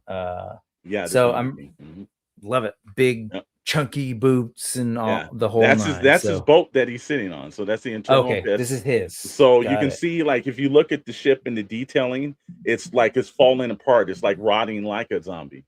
And so it's crew's zombie. So that's why they're looking. They've actually grabbed other creatures and pieces to keep the ship going, because it's constantly falling apart. So there is a lot of lore. So when you be able to get the actual graphic novel in your hand as well, and there'll be details on the packaging and everything else, you'll be able to get the lore in your mind, you know. So this is Captain Lucien Goldfang Devereaux. And again, I need you guys to come back as things get more developed too. I want to hear more about it. But then, because he's doing some are these names? Yeah, he's dropping out. Yeah, that's the Zombie King Guard. That's he's the boat captain. So he's this guy. One of the actual, yeah, absolutely. That's he's him. Gark. Got it. Okay. And yeah, he's the captain of the Internal Abyss. So that's what that boat is called. The Internal Abyss. Gotcha. Cool, man. I can't wait to hear more. So oh, definitely. I got you're committed. Yeah, well, we will keep you into the loop, man. We will keep you in the loop. Please. All right. And just, I looked at them last time, but I can't resist looking at this. A shout out. Can you just tell me who was responsible for these beautiful Rad was responsible for this. We were talking and we were like, like what if we could walk in and like pick up our like newspaper? Remember, it used to come in like the Sunday papers. There'd be the Toys R Us, or you could wait till Christmas time, had that big catalog. Well, we were like, what would it look like if those characters were in Toys R Us or in KB or in Sears, or like all the fine stores that are pretty much not around as much anymore.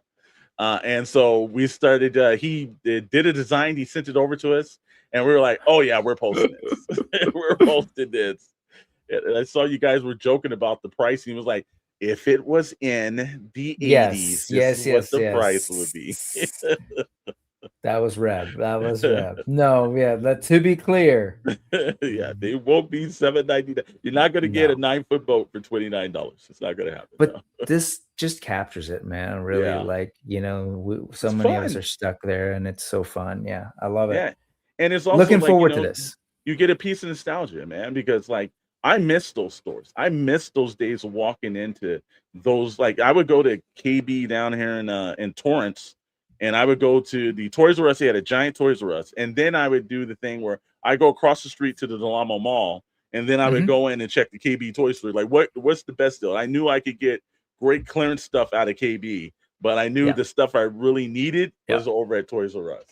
So we were closer to Cerritos. So we would go to the Toys R Us and then head over to the mall to take a look at that. There you go. But yeah, this is cool. And just heads up, kids, KB's ripping you off. They're $8 there, but head over to Toys R Us. And, that's what happens. Toys R Us, that conglomerate, man. That's what happens. KB is fighting.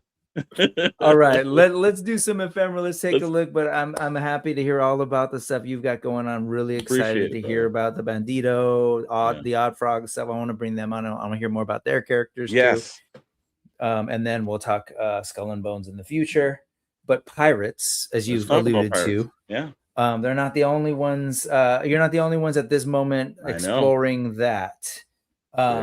So here we are right now. This is the Tide Realm Corsairs. Abby and Quaid have both been on the I want to say almost maybe 3 times now. On the super early. I was just excited what I was seeing.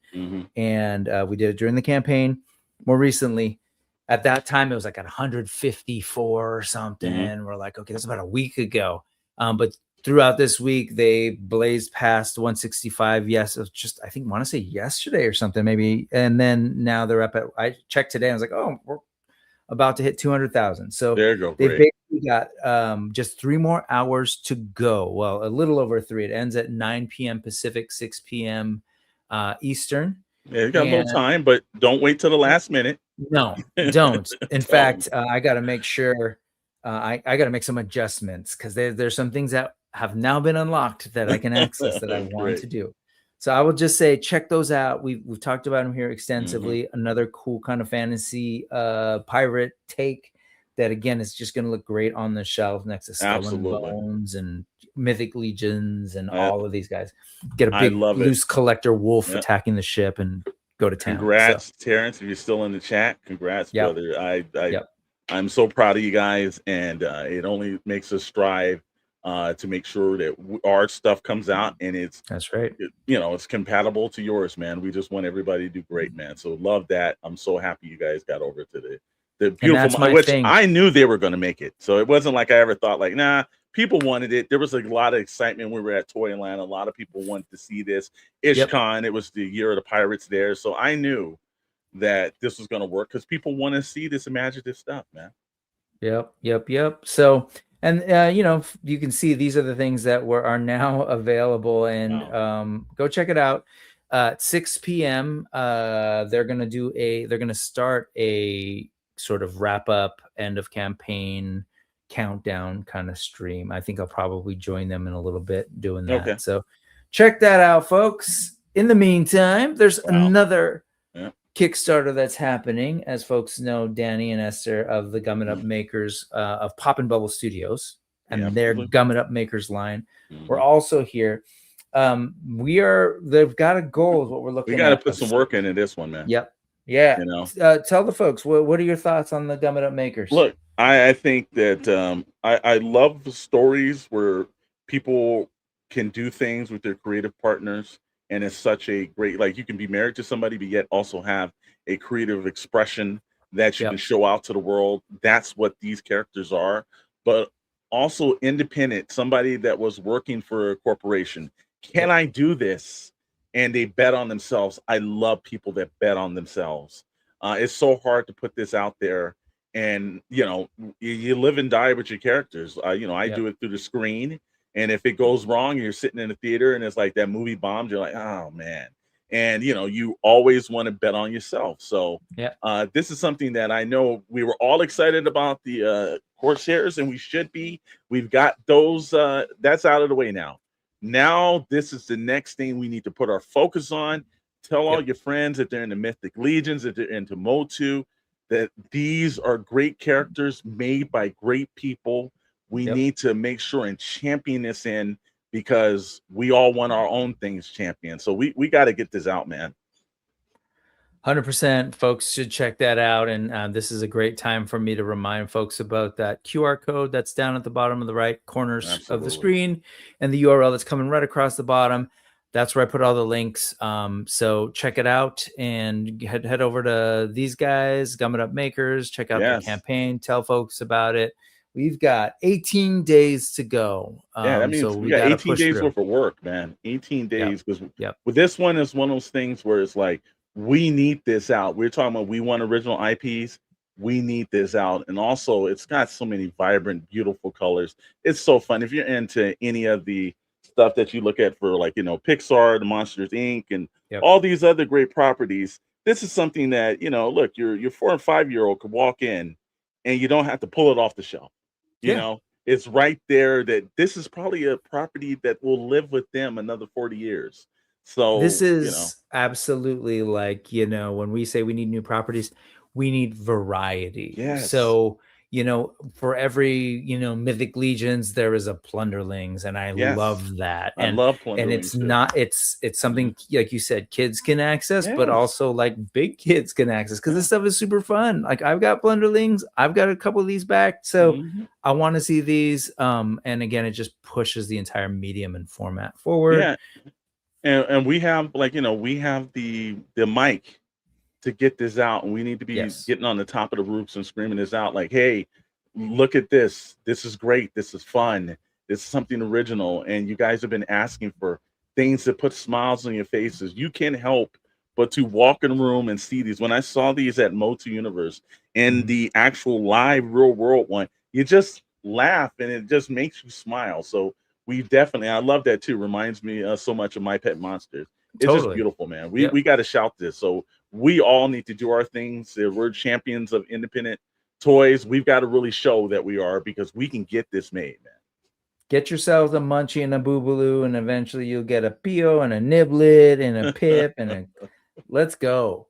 No, they're super fun, and the sort of the themes that they're exploring, I think, is really, really cool. The idea of creativity, the idea of being a little bit naughty, and you know, all of it. It's super fun, super playful. I love backgrounds, so many colorful, great looking backgrounds, and, like, you know, you just imagine the entire world when you see it, man. All right, so that's Gum It Up Makers. We've got a couple of things going on, and, you know, just wait. There's going to be more in the future, but for now, let's focus on finishing up Tide Realm Corsairs, Gum It Up Makers. We'll look out for Skull and Bones. So absolutely, let's go. All right, let's see some other ephemera. So let's stop here for a second. All right. You got yours. I did, man. I was so blessed. Is it still in box? It's still yes. I know you told me to open it, but here's the thing. I just love the artwork in the box so well that it will sit on my shelf open, because I like the whole presentation. It's just fantastic, man. And they've done a great job of that. And it is fantastic.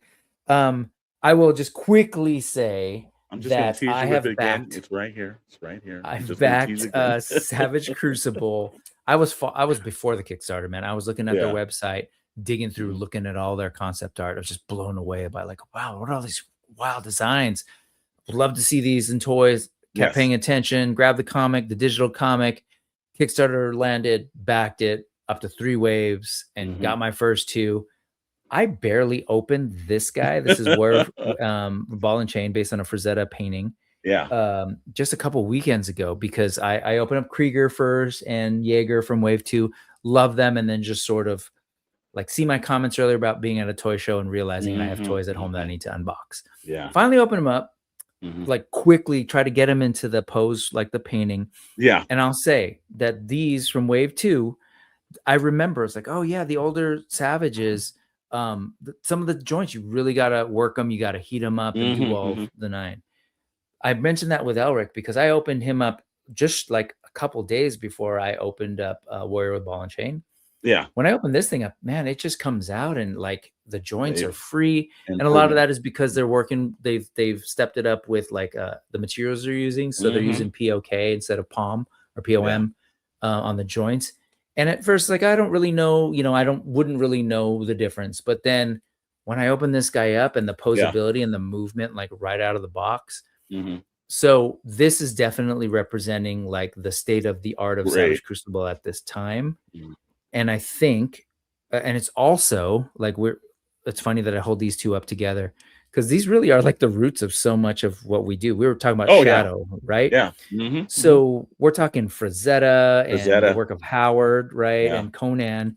And then over here we've got Moorcock and Elric of Melnibone. Like these are the roots of He-Man, of Thundercats, Yep. of the Targaryens from A Song of Ice and Fire, Game of Thrones. Yep.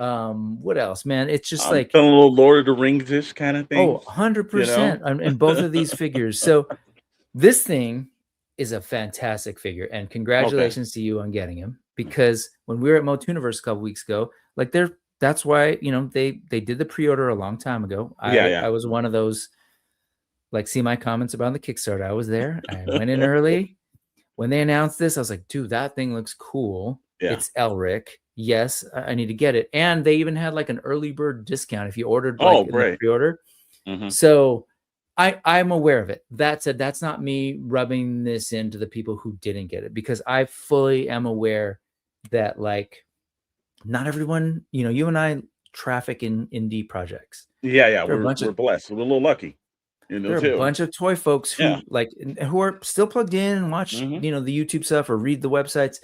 They didn't actually have never checked out Savage Crucible or don't know much about it. Didn't know that Elric maybe existed or went up for pre-order a while back. So they've heard now the reviews and they're hearing people talk about it. They're excited. They can't make it to the show. This has been a figure that they've had at different shows. You got them at Motooniverse in limited quantities. So they only had a couple left, and they had this, you know, they were telling people, hey, in one day we're going to open up the in-stock sale and Elric will be there. They're featuring him prominently. But that thing went up. Those gates. 6 p.m., 9 p.m. Eastern, Friday night, and it lasted about a minute and 40 seconds. Which is good and bad. It's good for the toy makers because you want people to, you know, purchase your products. It's bad because there's so many other people. But I've got a feeling, though, that somehow they'll find a way, maybe through a variant or something, they'll make sure it gets into people's hands. I'm with you. That's what I'm hoping too. Yeah. I know that Rob has been pretty, like, clear about stating, like, no, we're, you know, once they're gone, they're gone. And I hear that. He said that about other figures, and he said that about Elric. And that's why they do the pre-orders and all of that kind of thing. 100% totally get it. But there'll also be those flippers, unfortunately, that's online. And yes. If you really do want it, you have to, you know, take it extreme measures. But, you know, but I'll also say, go ahead. Rob is such a decent guy. And I love the main fact about independence, and I will hark this back to even Todd McFarlane. They make themselves available. You know, you can get a hold of Ace, you can get a hold of Rob, you can get a hold of these guys, you can see them at shows. And when you give them input, hey, I wish this would be a little bit better, it's listened to. That's so valuable in our collecting spaces, because nothing makes you feel like I'm going to rock with this guy because he listens back to me. You've got a personal connection for sure. And I will say, I also think they listen to, you know, money. They listen to the sales. And what they saw is they licensed a figure character. They made it into an action figure. It caught a lot of people's attention based on the posability, the sculpt, the paint, the details, and just everyone being excited about this figure. And then now they found themselves in a situation where they sold out of all of them pretty quickly. They put it up on an in-stock sale, and it went out in like 2 minutes because they probably didn't have a whole lot to start the sale with, which they said they made that clear. It's very limited quantities, you know. I can't imagine that Rob isn't aware that, like, oh, you know, like, we're a relatively new company. There are still people discovering us. Now there's this thing that a lot of people want and they can't get it. I just genuinely think that it's coming. There's no way. I'd be shocked, and Rob can totally prove me wrong. And it's his prerogative. It's his business. But man, people want it. I think that's the thing, is like when you work and you do something and then it's reciprocated back by people purchasing it. And it's in such a, because when I was at the show, I was like, oh, he said, yeah, I've got a limited stock. Well, you know, you don't really put that mindset in. And I went back to my table and I brought this. I went over purchased, and Chet looks at me like, what? Like, you didn't buy me one? Oh, I'm sorry, brother. I'm just supposed to just know you're thinking collecting mine. And I said, well, let me go back. And Rob's like, oh, you know what? I think that was the last one, man. And I'm like, oh God. He goes, you know what? Hold on.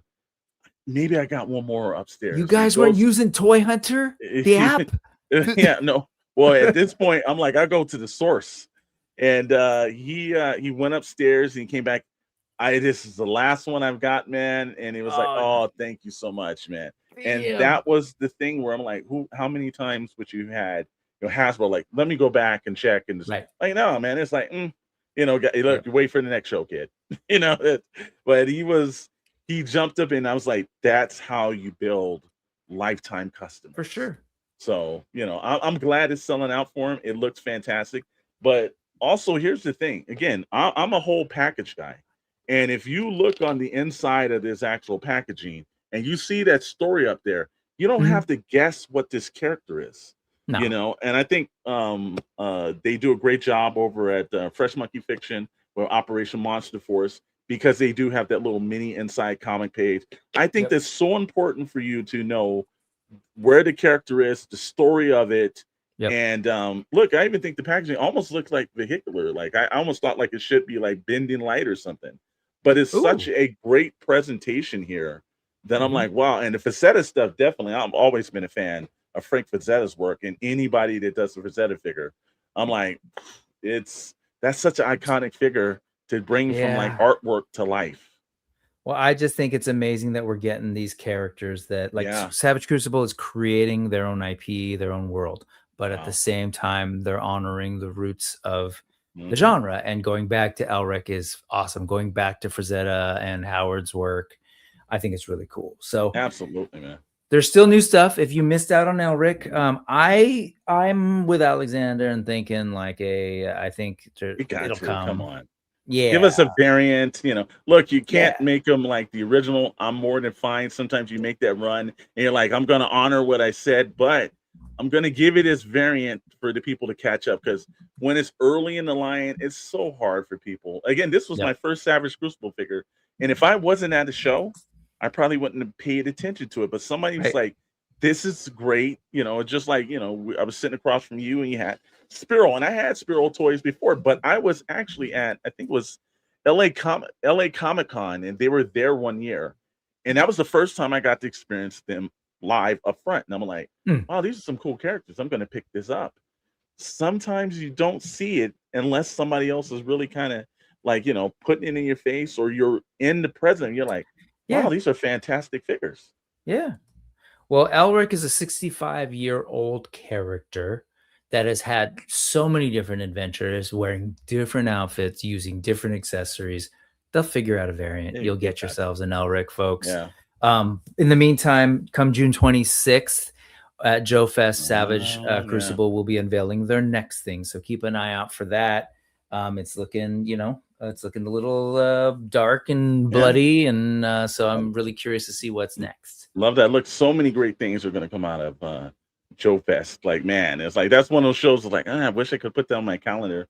I just couldn't, but I was looking at all the exclusives. I'm like, I just so jealous of everybody to be able to get all those exclusives. I don't know how I would truck that home going on a plane. That's always, I might have to like ship it in the box and send it out before me, because that's always a tough point where you have shows and you just buy too much stuff. All right, let's see if we can get through a couple more things. Let's just stick to the half-naked muscle people today. Okay, let's do that. Let's do it. It'll be inspiration for us to go work out too. So I need all the inspiration I can get, bro. not a whole lot to share with this one, with the Four Horsemen thing, because I talked about it last week and it's a thing. I just wanted to highlight this photo of this character. So this is the deluxe Barbarian Builder 2, like the first one of this, which was like a kit that had all sorts of parts, and you can like, customize your own little barbarian figure. Was a great old Legions figure. I'm glad to see the update. But what I love about this, I love this head sculpt and that helmet. That helmet is like some classic Conan, Cimmerian, like stuff of legends. So I think it's a great looking figure, and I just love this whole environment. And I want to say, well, I'm not even going to say, because a lot of the photos that were shown for this one weren't actually Trevor's stuff. So I'm not sure who's doing this photo, but I think it's really cool. That sort of background. one aspect that I've really started to, I think probably over the last year and a half, pay more attention to, because I am surrounded by so many great toy photographers.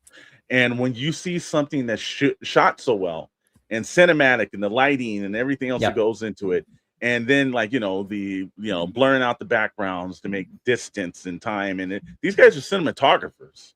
Yeah, And 100%. Christopher Nolan needs one, and guess what? Your toys need one. And I love some of these action figures when they're shot as well, because you're like, I see the environment, it helps me build the story, and it just looks fantastic. From the work that we were getting in the 80s, where you just snap the picture, put it up, then think about it. Yep. Someone is taking time and energy to get the reflective light to make sure it looks that way. These are so fantastic. These are great figures to shoot, man. And they have to match the like, because action figures have gotten a lot more detailed and a lot more like realistic. So you see again this rising of the tides, the rising of the standards, raising the bar literally, to even the marketing stuff is storytelling. And done. It's all hand in hand, but it's complete storytelling, and it gets you trapped, man. Because you're like, that photo makes me want to buy it. Well, hey, if that's the case, you should head over to store. No, I'm just kidding. $60 on pre-order. I'm just telling you folks, if you're new to the Mythic Legions thing, this is the pre-order that the window is open for about 30 days. And look how many accessories you get. Like come on, man. Wow. It's a full-on kit for you to because it's such a modular line, like your pirate ship, that you can customize the barbarian you want. And it only entices a lot of us to be like, well, I like that head and I like that head and I like that one, so I guess I need 3 bodies. And absolutely, dangerous stuff. You end up with that barbarian would look good on a pirate ship somewhere. Only someone would make that. So $60. The point I was going to quickly make is that at retail, I don't know what this is going to be, but I can't imagine it is. It's got to be $75, $80. Oh, I'm sure. Yeah. So I don't know, something to consider, folks. Always good to jump on early, man, because being too late will cost you. Yes. Okay, so let's look at some other naked dudes, as I was saying.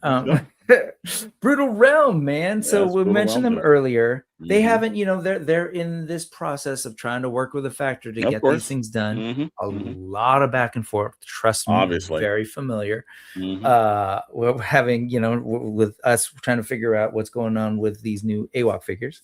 But this was their display at IshCon, and man, I'm really excited about these figures. Like, when the campaign started, we didn't even know about most of these. So these are kind of like their builders. And they're looking so good. And I love how they're, emphasizing what you can do with these big, bulky bodies, dual wielding, behind the head, and like all the action stuff.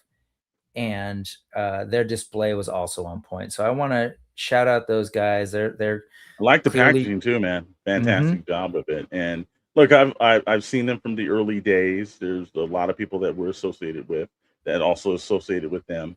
And look, again, this is a genre where, again, there's a couple of classic storytelling genres. They've done a great job of just, keeping it on the levels of it.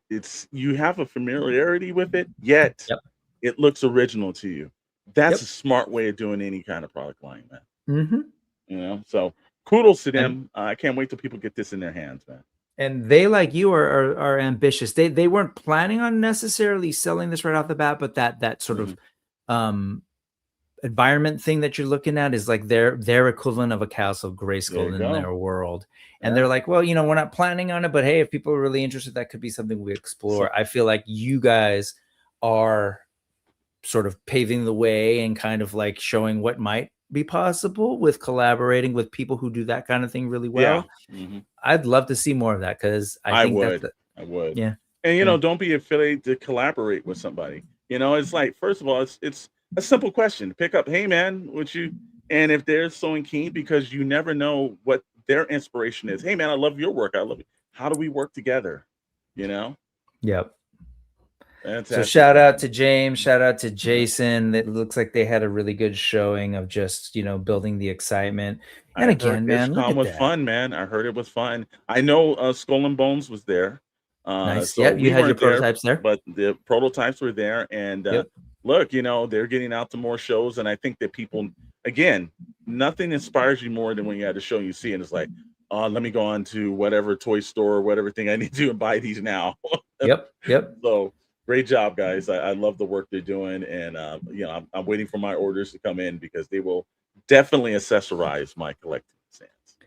Well, I know that eventually Brutal Realm will have some women in the mix, but in Yeah. the meantime, I've been messing with the Fury toys. Have you messed Oh with those? yes. Oh yes. So speaking of Motu, and you were talking about $12 Mattel figures, I got their $12 He-Man, Okay. but mainly because it's a $12 accessory kit, and I kitted out my Fury Toys Yeah. woman body with Right. this stuff, which is awesome because they've been great blank. What a great way to like get your work out there, right? They're like, okay, we developed a buck. We will create characters, but for now we want to sell these awesome blanks and show how posable they are. And, the new anatomy, right? The full on actual hips compared to some of the other female characters that I have. I bring this up because they just unveiled what's probably going to be their first name character, because this is the first that they've actually revealed. So VF5K Toys pulling this info from Weibo and other, Chinese social media. We're seeing Zvafa, I guess. The Valkyrie of the North seems to be the first one that they're showing on that body. And I look at this body and it's a little bit, it's Valkyrie, obviously. So it feels very Wonder Woman almost, even in the sort of armor. Yeah. Yeah, though I love things when you get to see the early like process into them. When you get the things being brought into ZBrush and how they're actually making the look of the characters, because again, it's a journey that you're having. So you can only imagine when they get to a part where it's completely done, completely up. But I love this point because you're able to see the work. And it's like, this is something that, it take me 5 minutes to do this. I had to put a little time and energy to get these characters to look this lifelike, Well, I'm excited to see what they end up doing with these named characters. I will say, though, this isn't the first time that they've shown sort of ideas about what could be done with this body. But you can kind of see here they're saying it's, based on the best-selling female body by Fury Toys, fully painted. So this is unlike they're not. I mean, there's just the plastic and, have fun with it, customizers. Yeah. This one's inspired by Norse mythology. This is what she looks like from the front. Don't make it weird, guys. Because to fully appreciate what they're going for, you can kind of see the muscles as well on the figure. These are definitely like they said, that we've got this great body, but they're like, well, we're not just going to reuse it. They actually sculpted. So there's a lot more musculature going on here that wasn't on the blanks. So that's going to look good with paint on it too, man. Yep. I think it's a really great looking body, and it is 16 centimeters. So these fit right in with your Savage Crucibles. So I think that's all really cool. However, Fury Toys, I'm excited about that. I think she looks good, but they showed this back in November. This is on the Brick Something Discord. Not nearly as cool as your guys' Discord, but we're starting. Everybody starts from one. I'm just literally, this was my way of organizing my brain and like looking at all this stuff, like for me. And then if anyone wants to join the fun, please join us. But so check these out. These were pretty cool. This is more of like a barbarian kind of deal. And I looked at this armor and got super excited about what's going on with these. Definitely a lot more going on. So to Chet's point about the wanting like movable hair, that does worry me about something like this. But still, if I'm just looking at it like a snapshot, super dramatic. Great shot of it too. Even if it's not, it's not in toy photography, but somebody walking up, that's a great looking character. Wow. So a lot of detail. the other one that we were looking at, she's cool. Yeah. And I get it. Maybe she's a little bit more accessible and a little bit more Wonder Woman and all that. But there's something about the wild barbarian that I've always just, you know, from an expert, he's saying, Busty. I should have known. Hair for days, and that hair is absolutely nuts. Yeah, it is. But it's not like going to look like everything. any of your characters on your shelf, though. Exactly. It doesn't, and I that stands out to me. But all the armor on this, wow, that's a lot of for detail, me man. at least. Yeah. I'm more interested in this, so that's great. I'll probably get Svafa because that's what I do. But I am definitely looking forward to this. And what I was excited when they sort of started showing this is they were showing like all of these women. Usually it's the other way around, right? Well, they'll start off with like, okay, here's a bunch of dudes. We'll eventually get to women. I love that Fury Toys is like, well, you know, we're going to fill in a gap because it's just like you all were saying, we don't have pirates. Well, exactly. At this point, we're missing quite a bit of women in the game, including AWOC. AWOC, we are also guilty of it. So different aesthetics of them too. Yes. You know, because there's all types and builds and shapes.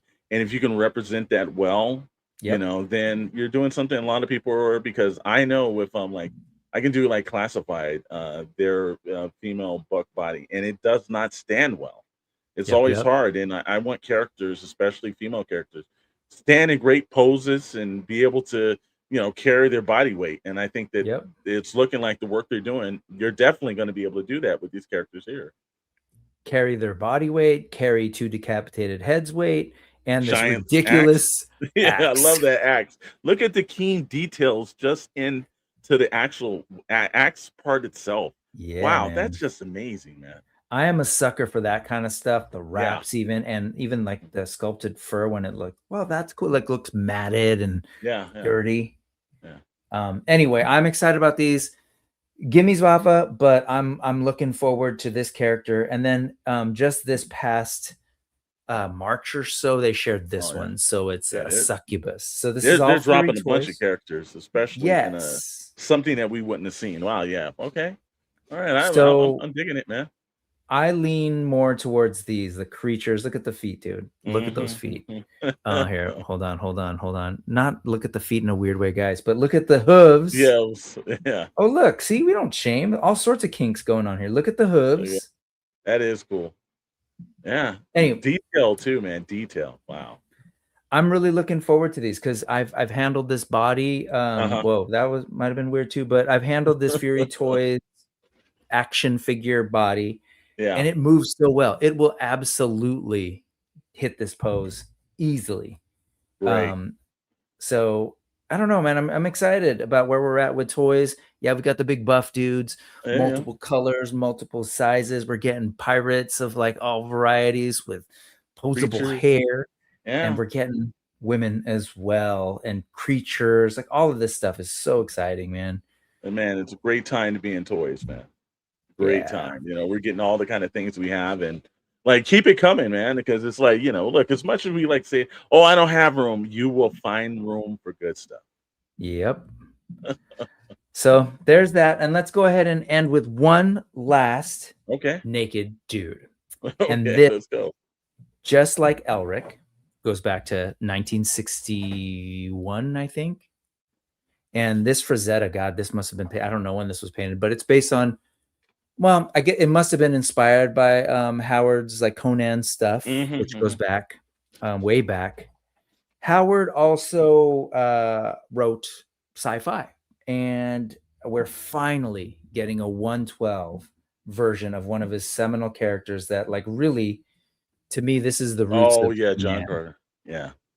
This right here is absolutely the root of the idea of a, you know, barbarian that might be in some, you know, point in our like ancient history, but then with lasers and on Mars with aliens. That's Eternia. That's, you know, this is an in-hand video done by 5K for their upcoming, well, they're carrying the Frazetta Girls Icon Collectibles figure. I've got a couple of them. I've got Vampirella, Conan, what was the first one? Oh, Fire and Ice. Dark Wolf. Okay. Yeah. But the Just poses on this are really cool. I was really impressed by the in hand of these. Like, you know, they're not the most posable figures like compared yeah. to say Elric, but this is looking really good. Oh, come on. Have You you know, seen this? John Carter, you know, yeah, I had seen it online. I might have to take a deeper explore. But the Mhm. minute I was like, you know, again, I grew up amongst you know, family members that were really back into, like, you know, again, Buck Rogers, Yep. the Phantom, you know, so a lot of those Leap Falk characters or a lot of the Hearst things. So whenever I see Yep. John Carter and that, you know, like, as much as everyone else, I like the Disney movie. Yeah, So I do too. uh you know, I'm a fan of this kind of like the Pope characters of the heyday. And Mhm. yeah, you know, same thing like Phantom. I thought the work that they had done over on NECA with Phantom Line, I love the Phantom, I love the Shadow, I love all these characters. I think you still need to keep them with fresh new ideas in. I'm digging Yep. this, man. This looks fantastic. They should do a TV show off of this character. I agree, man. I think yeah, there's a bunch of reasons why that John Carter from Mars Of course. movie didn't quite do so well, but like give it a shot. Like I think that now is the time. Obviously, Hmm. there's this renewed interest from a bunch of old guys about this, but we've got the Masters of the Universe movie in theaters right now. It is Exactly. so John Carter, it's ridiculous. Yeah. And just a quick Cliff Notes version for anyone who's not familiar. This guy's actually from Earth and ends up on Hmm. Mars and finds out there's a civilization there of sword wielding, magic wielding, spaceship flying, and aliens. And So how that's eventful Prince is Adam. that for the time frame of like that kind of Yeah. imagination? You instantaneously think of also like Jewel Burns and so many Yep. great other writers from the and all the imagination they did. And now you look at things today and you're like, they were really on the forefront of a lot of thought, you know? Yep. But I love this, man. This is fantastic. I love that it looks modern yet it looks retro at the same time, Mm-hmm. and Mm-hmm. that just respects the character's origins. For Barsoom, man. Yeah, Mhm, I'm all about it. I'm excited. I love to see the in-hand video. And so mhm, mhm. this pretty much wraps up the half naked buff people I edition know. / pirates of the Brick Something News with Brick and Alexander Storm. What's up, Absolutely. man? Hey, man, Thank you. it's been fun hanging out with you, man. I Yeah. love the invite, and again, like I said, you know, to go to a show, meet somebody, you'll become a lifetime friend. You'd be surprised. Yeah. 100%. That was really cool. And it's usually not that way. Usually like going to Motuniverse, I got to hang out with folks like I hadn't get to meet in person, like, but we've Mhm. been hanging out online. Yeah. I know you and I had a brief like ships in the night. Yeah. We were talking, I forget who I was talking about it with, but it was shortly after Toylanta. And of course I saw that video. And of course we Yeah, got to yeah, talk about yeah. that pirate ship. And you're in the chat like, oh yeah, hey, check it out. Like, that's us. So Yeah, fast forward to Motuniverse, we got to talk, and I'm so glad we did. And now you're yeah, here. I can't wait to absolutely. bring on the rest of the folks. So Chet, like, you know, look at your calendar, everybody Yeah, else. Let's go. I want to talk to the Odd Frog folks. You guys are doing some great stuff in indie toys, indie appreciate it. comics. Yeah, yeah. So yeah, we'll talk more for sure. We got What do some folks stuff. need to know? Remind us. Sorry, I'm totally talking over you, but remind us about what you got going on. More than fine, man. You know, hey, just come check us out on the Shadowe Knows Network. We run, and actually, just give a point. Check out all our fine guys on the Syndicate Discord. But on Mondays, I'm over at the Sarlacc Digest. There's Sarlacc Toy Chest on Mondays at 5:30 p.m. Pacific Time, 8:30 p.m. Eastern Standard Times. And then Yep. on Wednesday, I'm on the Shadowe Knows Network. Toy Box Chronicles, myself, Chat, Scully, and Fig Fury. We talk about all the great stuff in toys. And that's at 7 p.m. Pacific, 10 p.m. Eastern Standard Times. Friday mornings, even if you're at work, sneak it on, roll on your phone. Good Morning Toy Box, where we give you all the things that you might have missed because it is a long work week and you just need a reminder of stuff that you might have forgot that you needed to pre-order. So we do that 10 a.m. on the Pacific Coast, 1 p.m. Eastern Standard Time, and then we go on Friday night, 7 p.m. So we can Friday morning and Friday night, Pixel Plastic Inc., where you can talk about comics, you can talk about toys, you can talk about movies, all on the things where 7 p.m. Pacific, 10 p.m. Eastern Standard Time, myself, Rad, Dr. Brentley, and Chet Maddox. And once a month, we've been doing the Energon universe. So we kind of, it came out of our love of seeing, like, we wanted to see more of the Skybound Energon universe where G.I. Joe, Transformers, and now Mask, we were like, there should be toys made. And I was having a conversation with Chad, and we were talking to a good friend of ours. It's Chad. So we do a once a month stream called the Energon War Room, where basically we break down. It's kind of like a comic book readers club, where we try to get you to go into a comic store and actually buy either the graphic novels or the actual books. And we break down our thoughts and processes. And this month is going to be about the G.I. Joe actual release line, because they had a couple limited series. But if you can't make it to a comic store, it's all right to get it through digital, because we know a lot of comic stores and not a lot of people's areas. But the main thing is to support these really great shops in your area that you didn't know that need your support. So we do that as well. But we're always putting up great material. We've got plastic news. If you need your information and you just want to get something that's broken down and you don't want to read a bunch of heavy stuff, you can go over to Plastic News and do that. Toy Hunter, get your collections, make sure it's there. Yeah, man. And because guess what? It's free to download. It's on iOS and Android. You've got no excuse to not have this in your collection. And of course, our main thing is support independent toy makers. Do that as much as you can. Jump over to our Syndicate Discord, and I'm going to jump over to your Brick Something Discord. Oh, sure. Yeah, man. You can never be in enough Discords, because guess what? All that information that you need, either you're giving it, we're giving it, or somebody. So you got to go out there and get it, man. So my advice is just turn off the notifications. I don't want to spam you, but yeah, there's a current URL. It swaps out. There's a QR code that is on my Brick Something community tab, whatever. But anyway, or just message me, because I think it's a great place. I have built so many relationships on the Toy Migos Discords, like on Toying Around Discord. Like it's just a great way to get to know people, people posting up their pics and their pickups and all this stuff.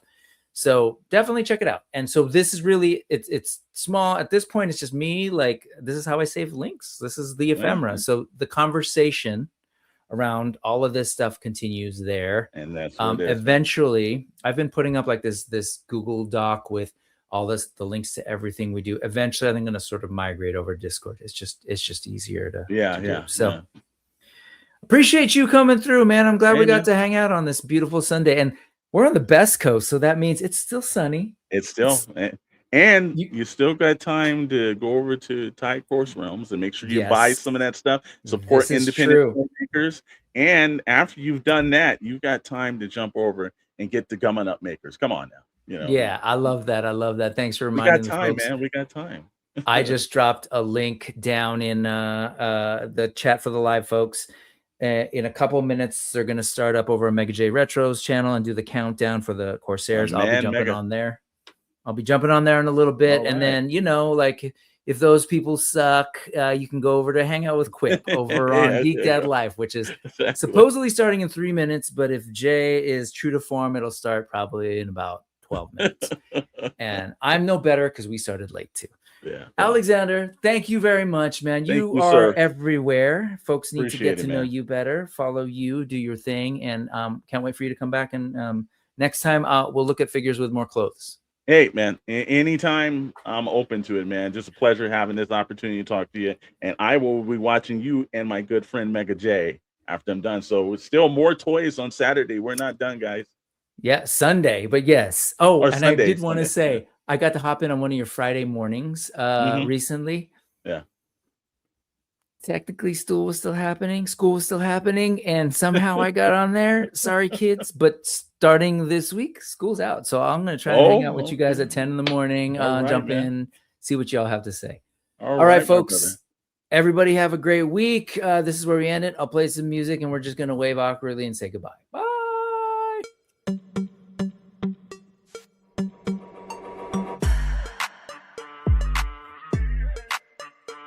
Thank you, everybody. I'm hitting end the stream. Bye, bye, bye, bye, bye, bye.